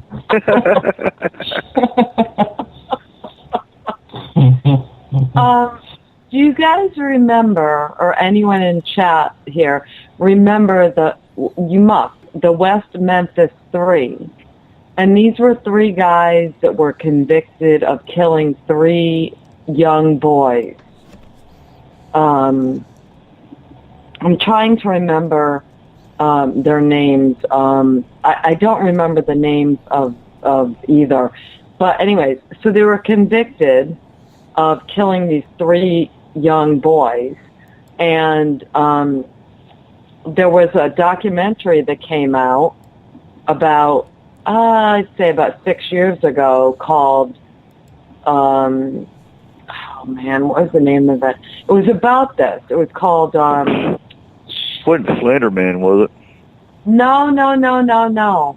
This was like in the South, I believe. Yes, the Memphis 3. Lisa, what was the name of the documentary that came out? It was. Didn't they say they were vampires or something? Yeah, well, they claimed one of them was a vampire. Yeah, okay, I do remember that story. Okay, so anyway, so this documentary came out called Paradise Lost. That was the name of it. Paradise Lost. So this documentary was all instrumental in getting these 3 men released from prison, okay? So I happened to hear a broadcast on another station of this guy that wrote a book on these murders, and he says that one of them, Damien, I believe his name was Damien, was one of them, and he got let go, he was let go with the other 2 from prison, and he wrote a book about it and how he was wrongfully, put in jail. And Johnny Depp helped him. So this writer of the book who wrote this book about these murders, said that he had been researching Johnny Depp. And lo and behold, Johnny Depp had also been, or is also into Aleister Crowley and, these magical things, The occult. Witchcraft, the occult, yes. And that both of them were lying about what happened. They were all lying because this guy who wrote the book actually thinks that they committed the murders. And this, I guess this is like a common opinion of people now, is that they believe that these three actually did do the murders and were let go because of this documentary. So Weird. do you guys know anything about that? I say Johnny Depp is a great guy, Shar says. You know what? Hold on, because I'm going to get the final word here. We're going to go overtime. Overtime. So we're going to hop out for a break here at the top of the hour. Overtime is next on Spaced Out Radio's SOR Roundtable. Would you like to become one of our space travelers? All you have to do is click on the Space Travelers icon at spacedoutradio.com. For only $5 a month, you can get access to some great prizes, as well as private monthly shows, newsletters, and a members-only section on our website. Become a space traveler today. Hi there. This is your medium, Joanna, from Spaced Out Weekend, 2 mediums and a large. I would love it if you would come and join us with host James Tyson every other Sunday on Spaced Out Weekend. Together, we will take your calls and your questions live. Our goal is to provide you with a positive outlook on deep questions that you may have. Questions regarding love, relationships, money, or whatever else is on your mind. Come and check us out at spacedoutradio.com. Every Saturday and Sunday night, as Dave Scott wanders aimlessly in the wilderness, you can come hang out with me, James Tyson, in Spaced Out Weekend. Starting at 9 p.m. Pacific, midnight Eastern, I'll take you along as we talk with some of the best experts in their fields. SpacedOutRadio.com is the place to find us. So sit down, relax, put your feet up, enjoy the topics like the paranormal, supernatural, intuitiveness, and so much more. Hope to see you there. Hi there, this is Elizabeth Anglin, and on the last Monday of every month, I join Dave Scott for Spaced Out Radio's Cosmic Passport. We delve into everything from extraterrestrial contact to animal communication. It's a lot of fun, and every month it's something different and exciting. I would love it if you would join us. You can hear and learn from my experiences, and I'd like to know about yours as well. Cosmic Passport on spacedoutradio.com. Hey everybody, this is Patrick Webster Small, and I'm here to bring you the Webster Phenomena every Saturday night, live at 8 p.m. Pacific, 11 p.m. Eastern. If you're looking for aliens and extraterrestrials, well, we've got them. Big and tall, short and small. You're bound to find what you're looking for, so join me on the Webster Phenomena right here on Spaced Out Radio.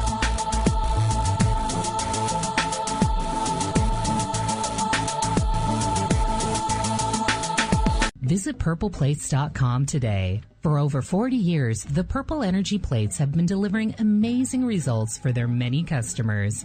Inspired by the great genius Nikola Tesla, the harmony, healing, and energetic effects of the plates have proven over and over to be beneficial and often miraculous to thousands of customers. With their money-back guarantee and the many benefits, how can you afford not to get one? Check their site for daily specials and choose from their many energy products. You won't be sorry. Visit them today at purpleplates.com for mind, body, and spirit, and expect a miracle. Have you ever wondered about those weird and strange creatures people have reported throughout history? Do you wonder if those stories are real? Me too, and that's why I started Cryptopia.us. Hey, this is Rob Morphy, crypto historian. Join me once a month on Spaced Out Radio with Dave Scott, where we will get into the odd and bizarre reports, from the Dover demon to hairy hominids and everything in between. I will break down what people like you and me are seeing at spacedoutradio.com. Looking for a place to advertise at a very reasonable cost? Look no further than Spaced Out Radio. SpacedOutRadio.com has an advertising tab that you can click on to check out our daily, weekly, and monthly packages to play on radio or our website, including social media. From commercial spots to banners, we have it all. Check out our competitive pricing today.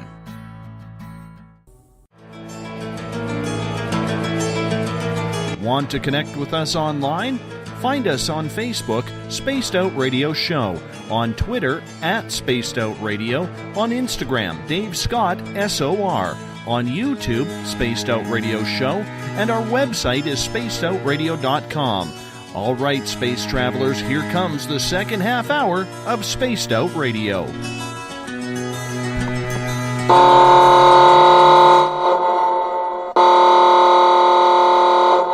The new sound for overtime here on Spaced Out Radio tonight. I am your host, Dave Scott. We are going overtime here on Spaced Out Radio on the SOR Roundtable.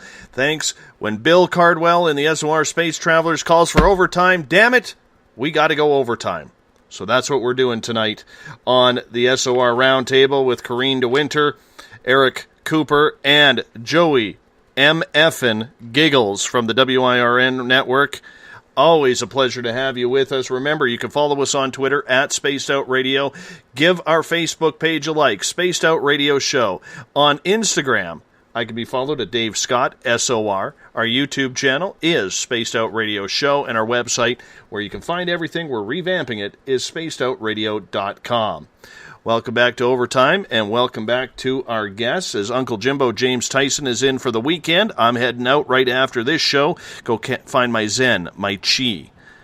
Going up into the mountains. Maybe find a good Wi-Fi signal for Spaced Out Weekend coming up after this. Our panel is back. Thank you so much for staying late. How are you? Oh, we're doing great. Coffee. All right. Right before the break, the poet herself, Corrine DeWinter, was talking about the Memphis 3. Being up here in Canada, I would not hear much about that. I mean, during that time when that murder happened, I was probably 7, 8 years old, so I wouldn't have been paying attention to the news at that point anyways. So, we just absolutely make sure that we wanted to get back to this. Corrine, do you believe it was satanic? I believe that they were really into Aleister Crowley and magic, high magic and things like that, occult. I don't know, and I can't say that they definitely murdered the little boys. I can't say that. And I haven't even watched Paradise Lost, the documentary, yet. But I'm kind of focused right now on Johnny Depp, because it came out in the news yesterday that his now wife, Amber Heard, got a restraining order against him. She showed up in the public on the news today or yesterday, and she had a big bruise on her face. And all her lawyer said was, we got a restraining order against him.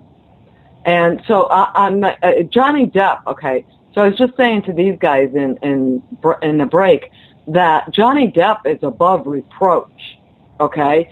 He has been so loved by so many people for so long that is this guy, and I always said, man, Johnny Depp, he doesn't do anything wrong.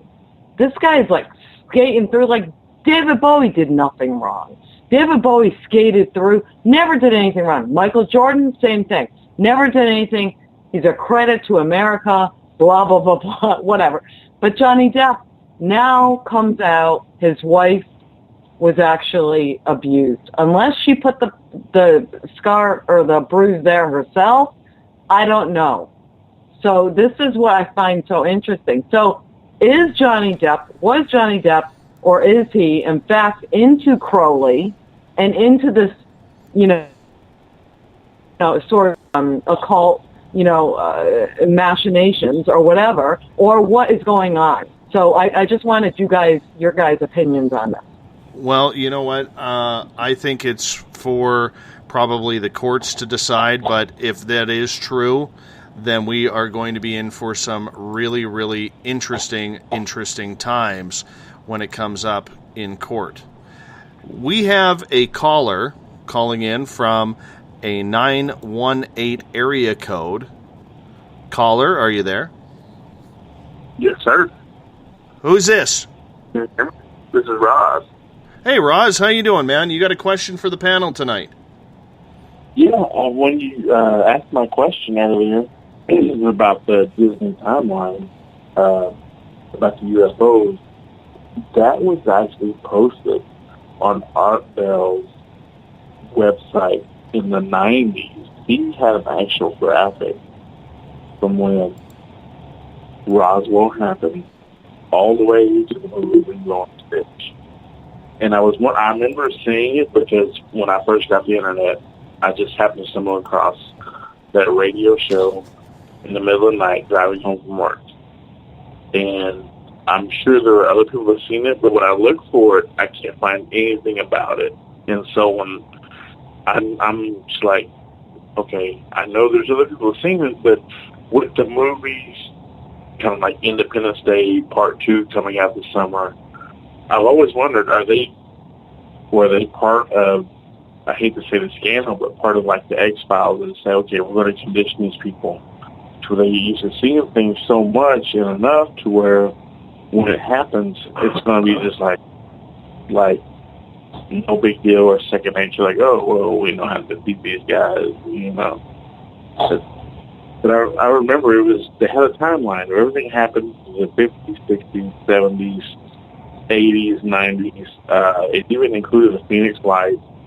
And it was showing just cartoons to where they would put things that were Disney to where they, I don't want to say explain, but, you know, just kind of gave like, oh, well, we're going to do this, and this. And so I was like, is this part of disclosure or they're conditioning us, you know, just so many years in advance? Or is it, you know, Tom DeLonge, who was part of the band Blink-182, had a big interview in Rolling Stone magazine talking about all things that he's become aware of and been privy to information. So I don't know if it's part of disclosure or if he's part of like this information that he's trying to pull the wool over our eyes.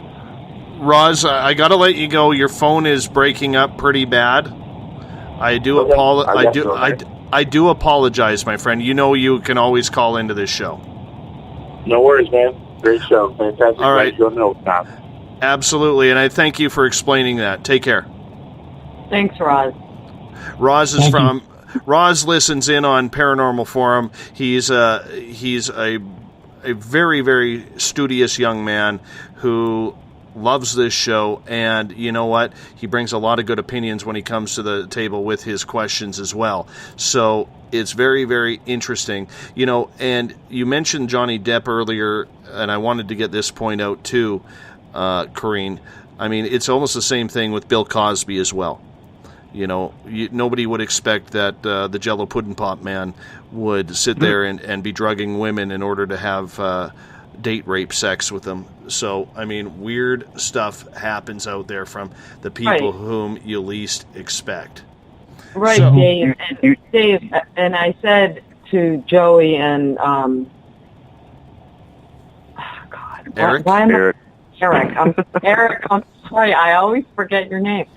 What I said to Joey and Eric, do you think that this is actually the time period where truth is coming out?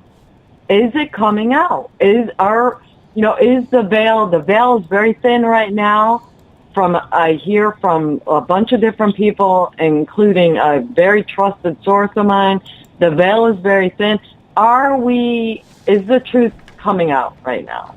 That anyone that's full of crap is going to be known. It's going to come out. Is this happening?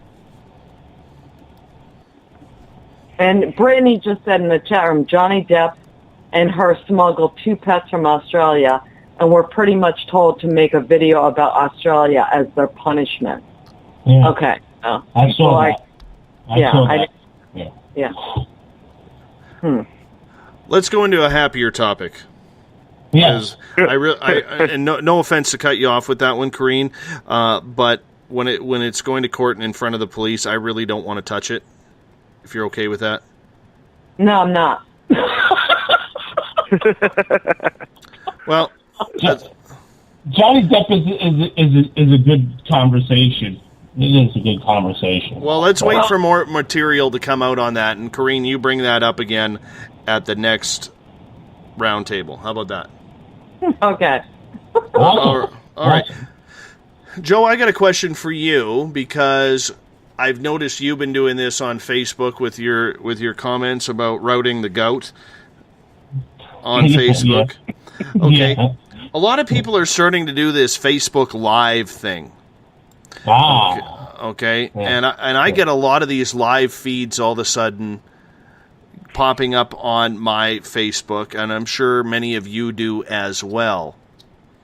Is this another piece of social media, Joe, that's out there, or do you think it's going to be another one of those social media apparatuses that is abused? No, actually, it's the new wave of social media. Is you can now see people's expressions and feelings and emotions. I've been doing it now for a good, I would have to say, almost full year. I've been doing Periscope. I've been doing all of these, live streaming apps, they call them. It's the new wave of social media. Everybody's jumping into it. And, in a way, it's better than just a regular status. You can actually see people. You can actually hear people. You can actually see people's feelings.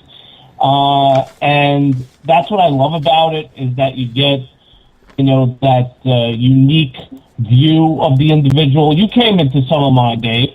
You saw what I do on there. And, I promote my shows on there. I find it better, actually, that I promote my shows that way than I actually do through putting up an event or even a status. I find that going on Facebook Live brings me more listeners, actually. But not all there. I go on Periscope, and there's a few others that I go on also. There's so many of these live streaming apps that are out there, Dave. And, yeah, it's the new way. It's not anything to be worried about. A lot of people are jumping into it, and to me, it's great. To me, it's awesome. So. But see, the way I look at it, and I can understand you promoting your shows with it, and the fact that you promote your Old Spice bottle that's up on your shelf. I get that. You love that, actually. You love that. I do. It's good to know that you smell like Old Spice, Joe. I appreciate that. But no, on a serious note, I love what you do with it because you're promoting the show. But what I'm saying is, it's much like the new form of blogging. Like, everybody and their dog has a podcast now. Mm-hmm. And I really don't want to see people live going Facebook Live about what is on their bagel at the local Starbucks. Oh, yeah. You know what I'm saying? You know what I'm saying? And I agree with that. It's hard enough. It's hard enough to try and, put together a quality broadcast. With now you have to add in the social media side. And when is, Corrine, too much? Because when you're now putting video in front of people, and I realize that video's been around on cell phones and everything for a long time. I get that. I'm not that naive. But at what point, when you are putting your live thoughts to the world on Facebook like that, and it's going to be abused the more popular it becomes, is there a point when too much is too much? Well, first of all, Facebook itself is too much, okay? I do take advantage of Facebook for business. And, I do, post some things like my mom, the day my mom died, the day my father died, and all that. But, Facebook is just over the freaking top, man. Everyone treats Facebook like it's their mother. They go crying to Facebook if they got a problem. Oh, let me show you my dinner. It's ridiculous. Come on, I don't want to see your frickin' grilled cheese. You know what I mean? Right. So, yeah. Well, look at me. I just woke up. Here's what I look like before I have my coffee in the morning. Yeah. Well, but that's the way it's going to go. I mean, look at the feeds today. I mean, how many pictures of restaurant plates and dishes of food do we have to see?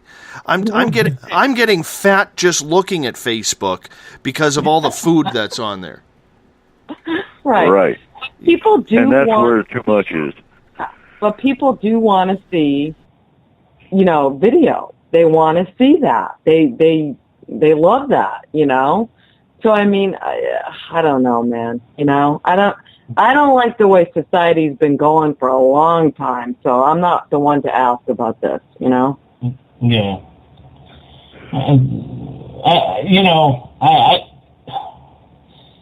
I hear you, Dave. I hear you on that. I really hear you on, who the hell cares what somebody is buttering their bagel with? Who cares? And so on and so forth. But, a lot of business people actually use, that particular feature of Facebook. And it actually works pretty well for business owners.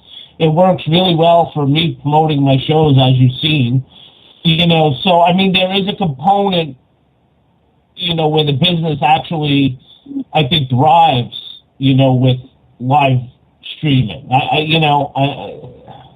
So it's a two-way street, really. I mean, do you want to see people in a park? Probably not. But, you want to see, what somebody has to offer in their business? Maybe sometimes you do, but, it's a catch-22, really. But I tend to like it. Yeah. And I see where it helps a business, but let me throw a different angle in on this. The paranormal field, Eric, does not have a lot of money involved with it. There's not a lot of sponsors. There's not a lot of people getting rich off of this. Let's be honest, okay? Exactly. Okay. But when it comes to going online now with Facebook or Periscope, where we're doing, the other day, there was somebody doing a live paranormal investigation with it, which I think it was kind of cool. But when you think about it, every time we do something along those lines and we think, wow, this is going to help us, all it's doing is cheapening everything for people who are trying to make a buck off of this. I make no bones about it. I'm trying to build Spaced Out Radio as a business, which means I want to make some sort of income. If it's $50 a month, if it's $500 a month, I'm okay with that. Okay? But I've got an advertising plan. I've got things set up where I want to expand this. But when I look at this and I see these paranormal groups or I see these radio stations or I see people posting, whether it's on Facebook, it's not out of jealousy that I'm seeing this, so I want to clarify that. But what I'm seeing is dollar signs as a budding business start to drop. Okay, exactly. And I'm on board with that. And we're shooting ourselves in the foot. Joey isn't shooting himself in the foot by doing this because he's promoting Old Spice as well as, his shows that are coming up. Okay? Yeah. But when you have people out there who are taking these now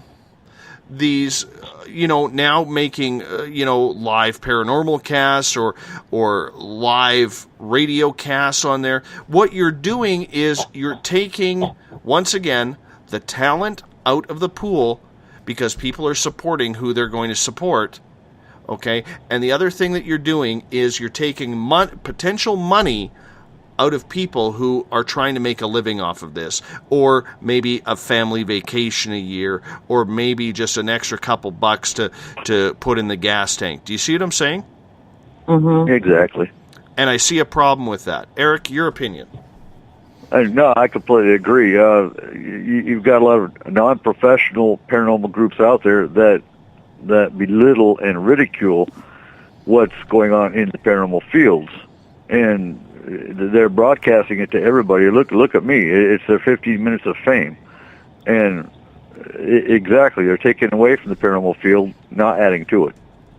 And Absolutely. Trying to make a buck out of it. Absolutely. And you know what? Claudia brings up a good point, the SOR Space Travelers. And she says, I love Facebook. I can do major research on interesting subjects. I guess it depends what you use it for.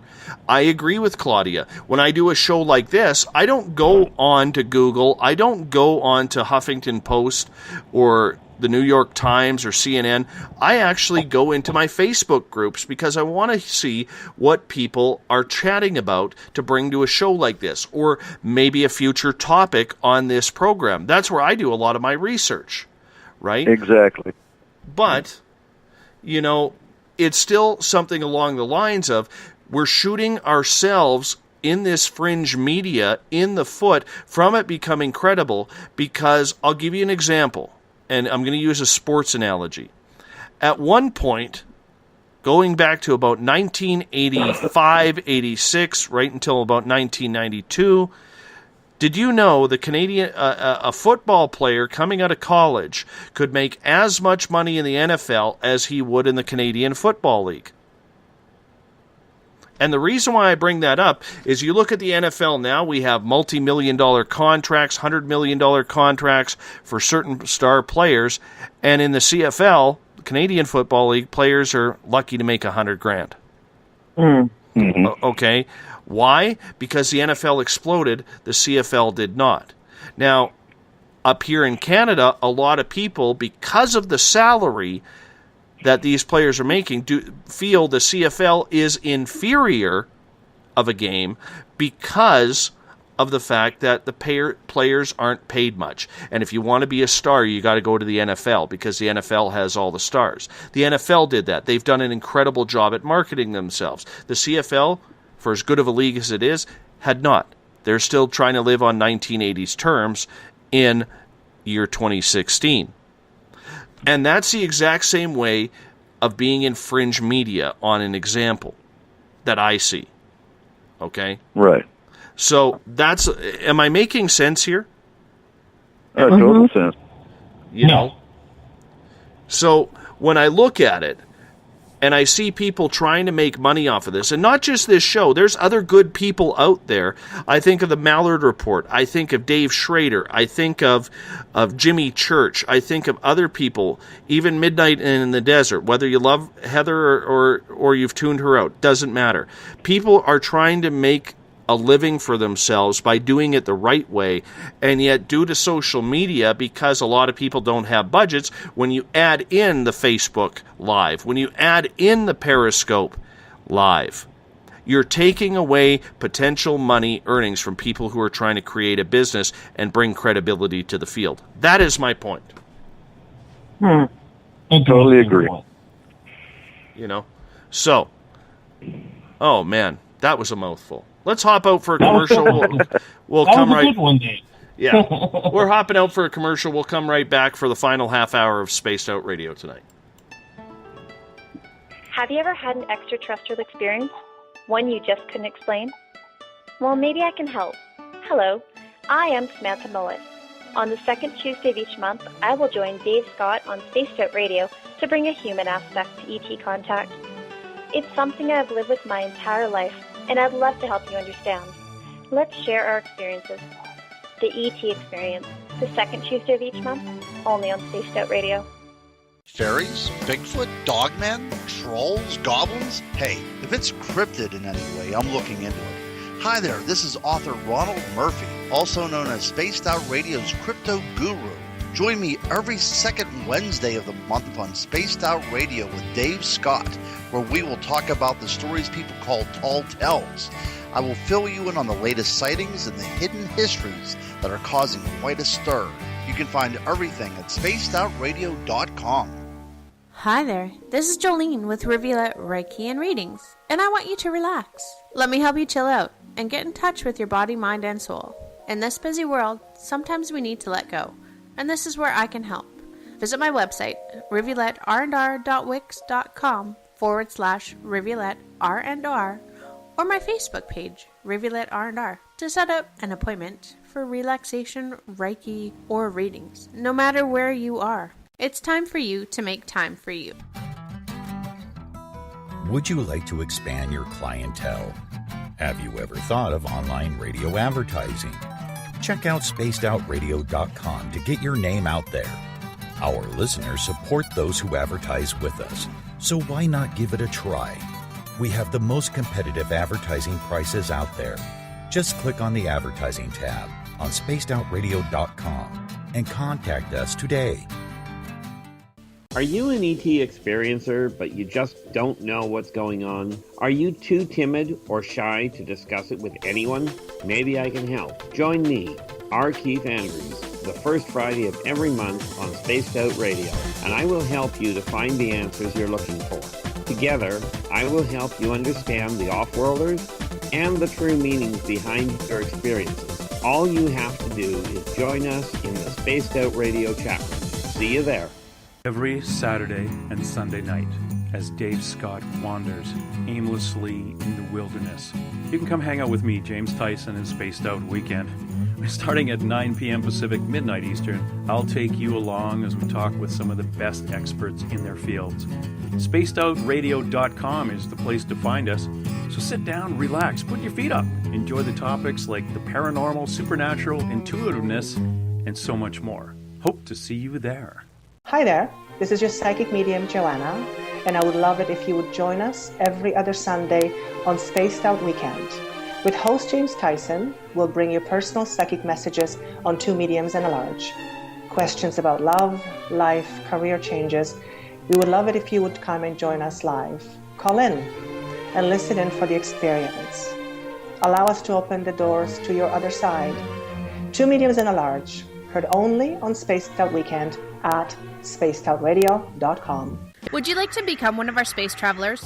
All you have to do is click on the Space Travelers icon at spacedoutradio.com. For only $5 a month, you can get access to some great prizes, as well as private monthly shows, newsletters, and a members-only section on our website. Become a space traveler today.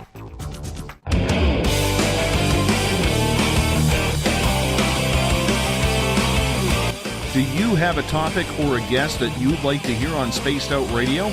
Let us know at spacedoutradio.com, where you can sign up to become a Space Traveler member today. Or you can find us on Twitter at Spaced Out Radio and on our Facebook page, Spaced Out Radio Show. Welcome back to the final half hour of Spaced Out Radio tonight. I am your host, Dave Scott. We're doing an hour of overtime. We're 30 minutes into it. You know, I've already introduced our website. I've introduced everything, but I'll say our website once again. SpacedOutRadio.com is where you can hear anything. Follow us on social media as well. We are everywhere, and I'm racing through it because I'm going to be honest with you. I got to be up at 7 o'clock in the morning Pacific time, and as much as I would love to spend the rest of my night here with you, my pillow is getting ready to call me, and I'm okay with that. So, I am joined tonight by a couple of East Coasters where it's almost 3:35 in the morning. We got Joey MF and Giggles from the WIRN network. The FN stands for Francis. And we got Corrine DeWinter from supernaturalradio.com and purpleplates.com. And here on the West Coast, Eric Cooper from Forest Moon Paranormal and yours truly, broadcasting away on the SOR extended version of the round table tonight. Thank you so much for being with us. It is always a pleasure to be with you. So, in Paranormal Forum, Roz, who called in, and unfortunately we were having some phone issues with him, he is asking, what is our opinion on the John Teeter story? Now, John Teeter in the early 2000s popped on saying that he was a time traveler looking to get a computer from the past, and he came back, and it was an old IBM computer.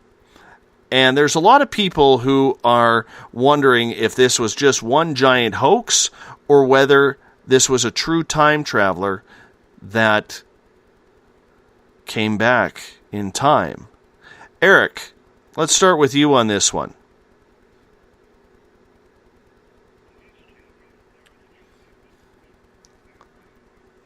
All right, Corrine, I know you're a little bit unsure on that. Goatman, do you know anything about John Teeter? Okay, I will give my opinion on it because this was in the heyday of the Art Bell Coast to Coast realm, and I normally don't mention the show that I am competing with right now, but I will look into its past for it. And John Teeter popped on the scene, and it was a fantastic, fantastic piece of radio, if I can call it that. He gave situations of what was coming for the future, but it might have been on a different timeline. And I think a lot of his things were. Do I want it to be real? Absolutely. Do I think there's a possibility of it being real? For sure. Am I 100% convinced that John Teeter is a real human being? The jury is still out. And they're also asking about, Eric is asking about the Mandela effect, and I'm going to be honest with you, at 12:35 in the morning and going on to hour number 4 of this broadcast, my brain is not working that well right now, Eric.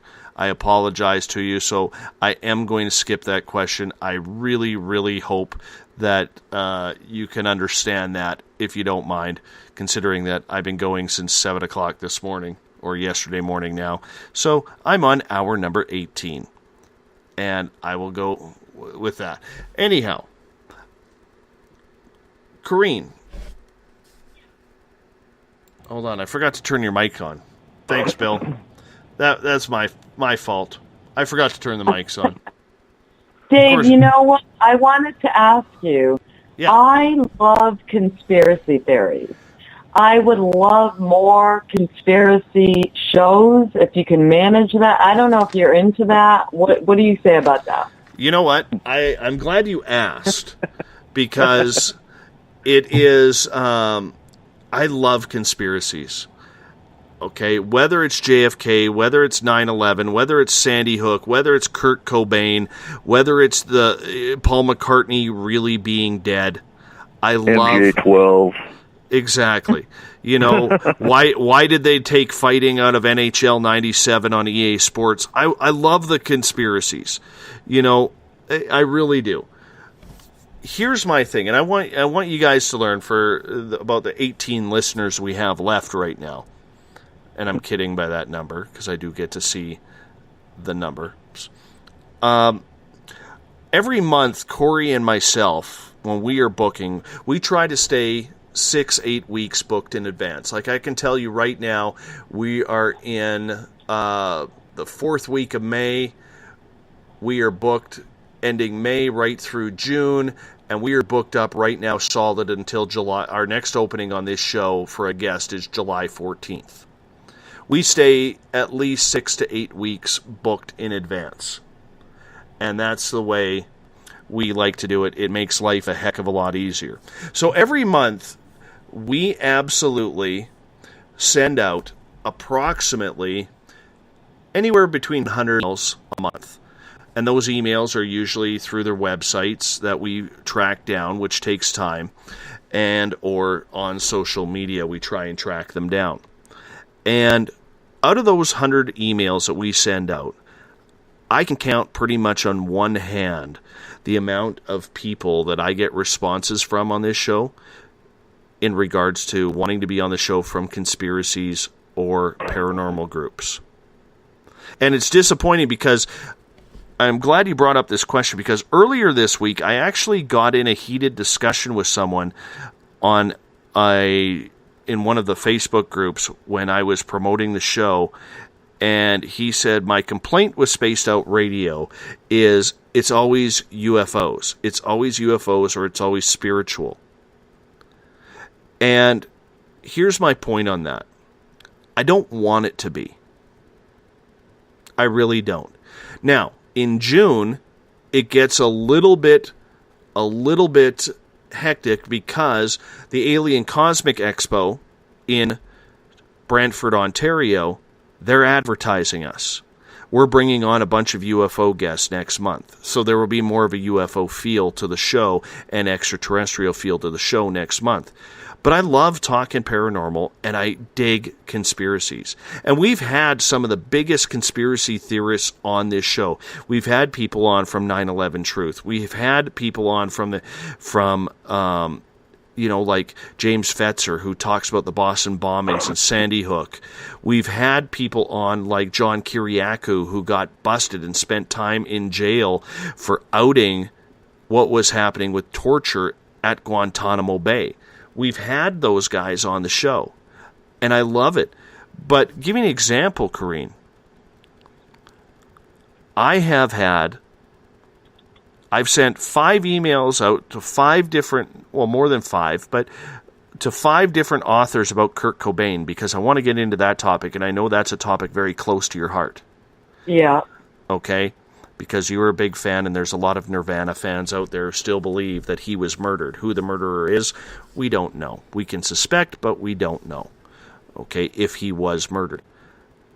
And I have spent every author on Amazon that has written a book on Kurt Cobain, because I use a lot about Amazon for my research. Okay? I've emailed every single one of them. And I've had 2 people contact me. The lady who was on with you, I forget her name right now, when she was on Supernatural Radio. She finally got back to me after 6 months. And I've had another gentleman named Ian Halperin who I had scheduled for earlier this month, but he had to cancel due to a family emergency, so we had to fill in that show.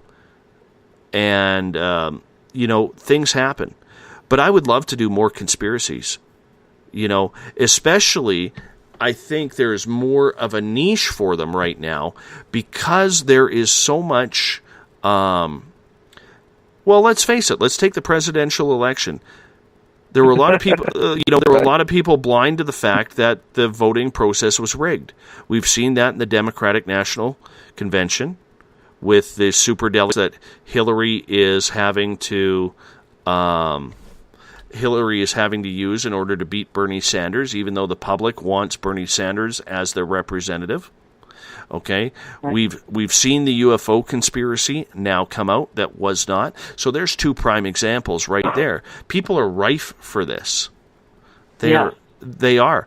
And I want to get them on, but I can't force them to return an email. Yeah. And that's very interesting, Dave.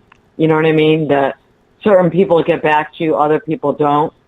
Yeah, I don't know, man. But, it would be a fantastic thing, say, if you had, like, conspiracy, once a month, even, whatever you deem, kosher, that, you had this conspiracy show on, because I love that. Let's talk about and this. Maybe some of them are being threatened or are held bound by secrecy. Well, yeah, when you come into those fields. That Sean Turner you had on. Yeah, and I will tell you this. Okay, looking at next, because I have my schedule right above me, right above my desk here. I have Patrick White coming on June 5th. He owns a conspiracy shop in Toronto, Ontario. He's going to come on, and we're going to talk conspiracies then.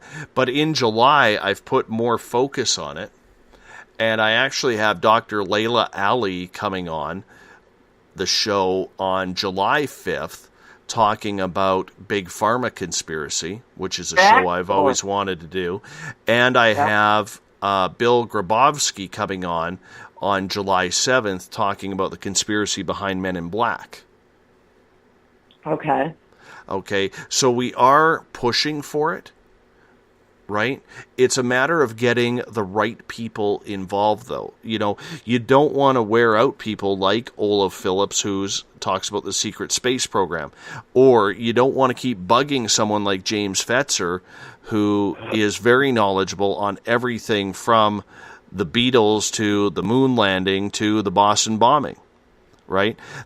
And, with conspiracies, the big thing with conspiracies, though, is that you have to watch for your audience as well. Because there's a lot of people, give you an example, like Joey, who the minute they hear 9/11 or anything to do with 9/11, and it might be about the Pentagon, but because they witnessed it, or because they lost family, or because it touched them so badly, that they are going to tune out effective immediately. So that's where you have to really be careful with the conspiracy side. Listen, I think you can't worry about your audience. You bring the truth out, and whoever falls away, so be it. I agree with you. But at the same time, as we are a budding show, to have 50 to 100 people tune out, you have it's a killer.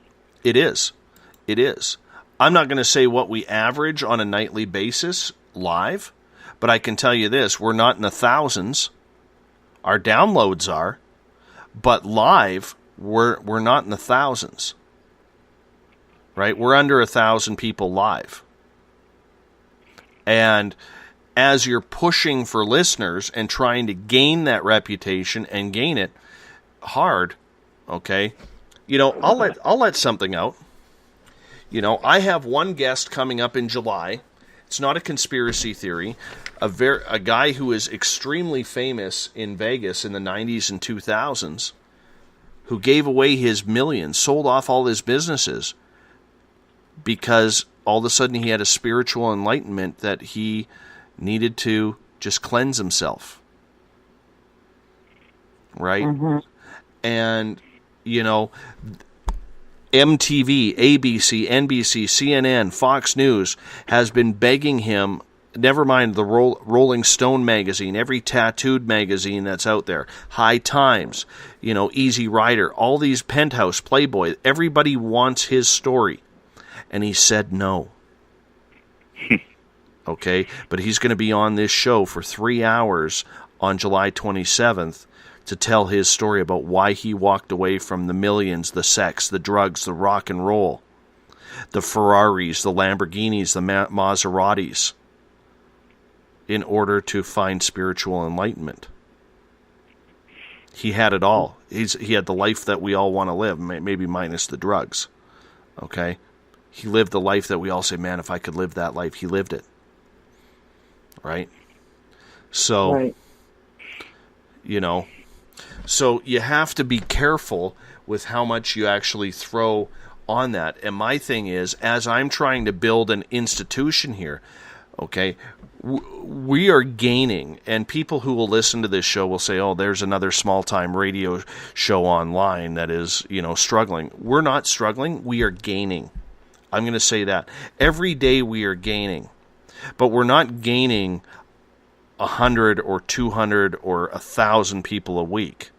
We're gaining 5 to 10, maybe 20 people a week. Do you see what I'm saying?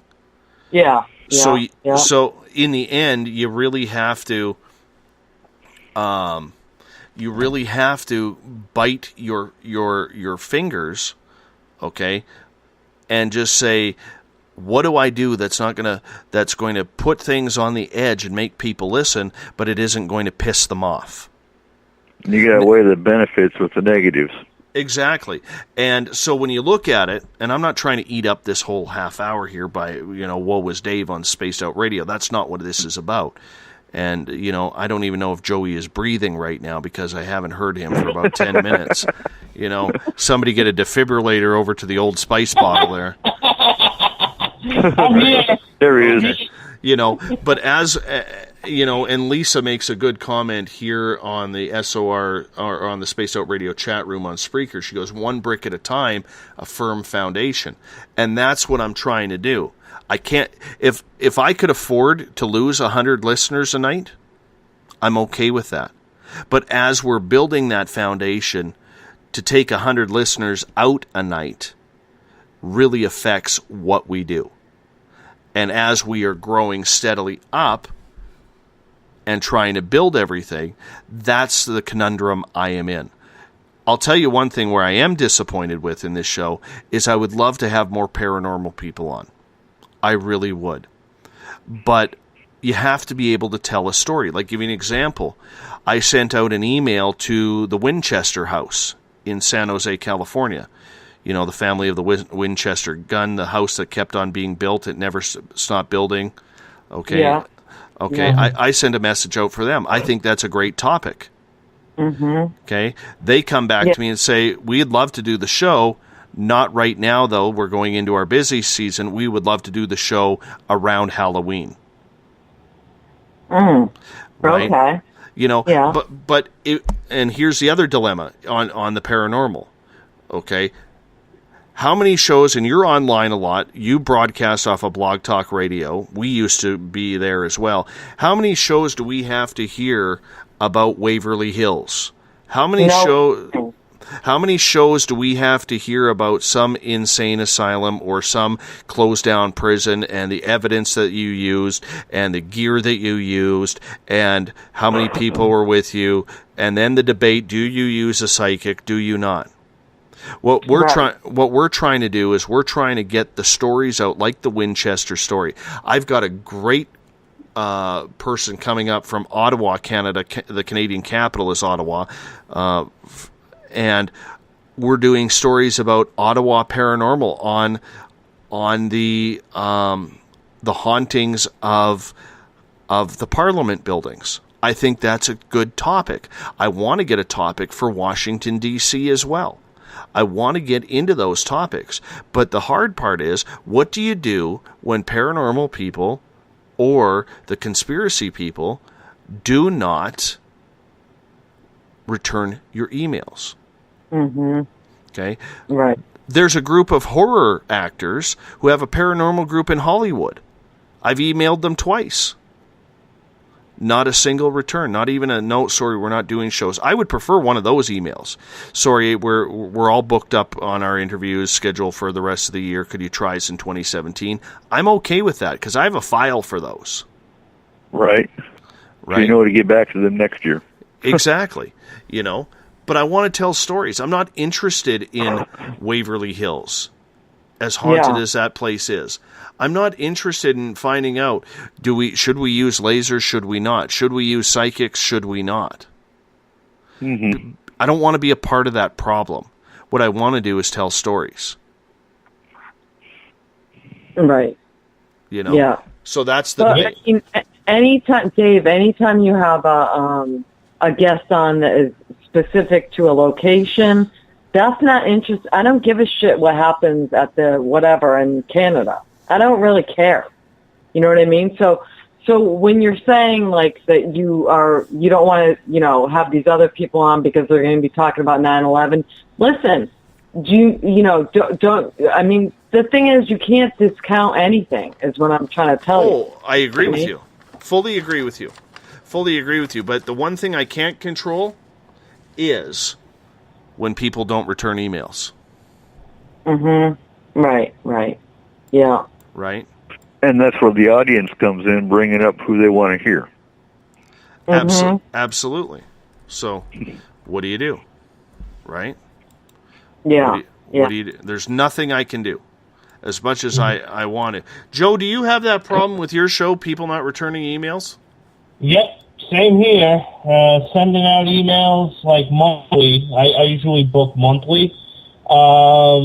And I book from the middle of the month, and I send emails out, and I'm waiting for emails back, and I probably get emails back, and then I have to find them on Facebook, I have to find them on Twitter and tweet them, and, hey, did you get my email? And so it's like a bunch of, like, chasing people around. Do you want to come on the show? This, that, and the other thing. Yeah. But, I know exactly what you're talking about. Exactly. And... on the flip side, we do our best. We're running this without a budget. We're running this without a someone working full time on it and doing the bookings and the advertisement alone, as I do, and I sneak it in. Hopefully my bosses don't listen to this on my daytime job, but I sneak it in during my daytime when I'm at work. And, to try and advertise everything as best we can. And that's where we do it, Mm-hmm. I am though, sorry for cutting you off. I am though thinking about putting a small team together. And I mentioned this to Eric the other day about coming up with a game plan to try and get more listeners. See, the more listeners you have, the more people you attract as guests as well. Mm-hmm. So we're lucky. We've done a good job at getting the guests in, but on the flip side, you can always be better, right? Here's the thing. Everyone's got 3 friends they can pull in, and from those 3 friends, they've got 3 friends, and it's going to develop. Oh, sure. Yeah. It's just going slow, but it's going to, like I keep telling you, 100,000 by the end of the year. That's what I see. Well, yeah. I hope so, because let me tell you, there's nothing that I would love to do more than to have the ability to quit my daytime job to broadcast live every night. That's awesome. And That's great. you know, if I'm fortunate enough to get in that position, you know, I will, you know, I owe it all to you guys, the listeners, and to people like you, Eric, and Corrine and Joe, and people who believe in me when I was going through some tough times, like Eugene Braxton, Bill Cardwell, most of the other people in, you know, the SOR space travelers, especially Joe and Gloria and Gail. Sorry, I had to cough there. But that's kind of what I am going for, you know. And the other thing is too, is I find it much more enjoyable telling the stories of people who haven't had the ability to tell their story. Mm-hmm. Those are hard to find. And when you get one of those, you have to go with it. Mm-hmm. I agree. You know? So, on that note, let's... it's time to... Joe, tell us about WIRN and where people can hear you.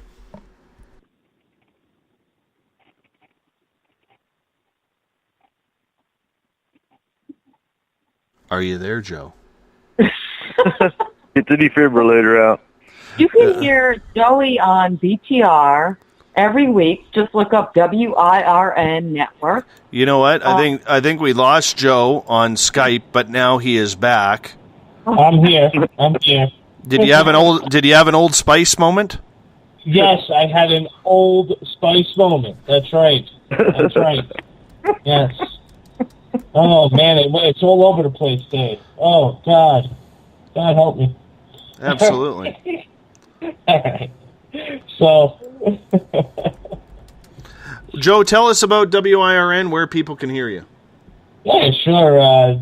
WIRN is right here on Spreaker at Spreaker.com/Joey Giggles. Would love all you guys to come over and take a listen. We have shows from 3 to 6 p.m. Eastern Standard Time, and right now we're doing Lyme Awareness Month.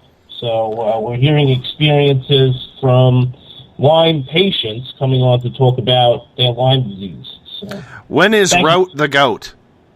Route the Gout is actually going to be in what month? It's going to be, Dave, it's going to be in July. Excellent. Route the Gout. I'm nice. Corrine DeWinter, tell us where people can find some purple plates in Supernatural Radio.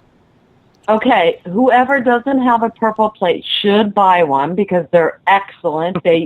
When I say you can expect a miracle, you can expect a miracle. And that is purpleplates.com.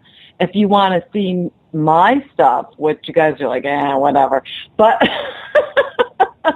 CorrineDeWinter.com, my artwork, my books, and check it out, man. I mean, I got all this great stuff for you, so check it out. And, of course, we have from Forest Moon Paranormal, Eric Cooper. You have a paranormal conference coming up, the first annual in Concrete, Washington. Tell us about it.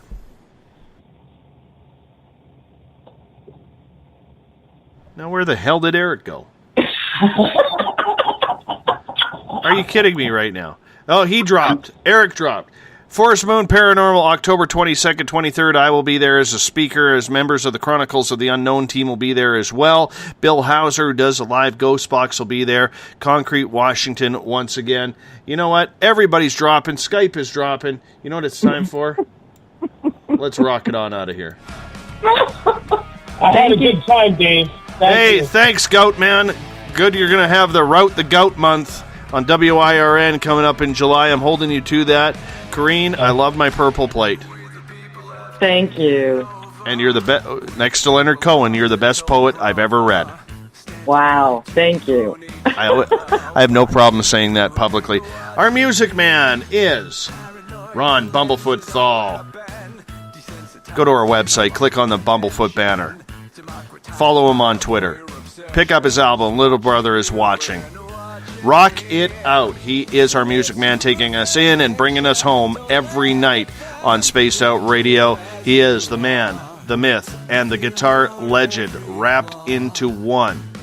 Much appreciate all of you sticking with us for overtime tonight. Remember, you can follow us on spaceoutradio.com. You can follow us on Twitter at spaceoutradio. Our Facebook page is Spaced Out Radio Show.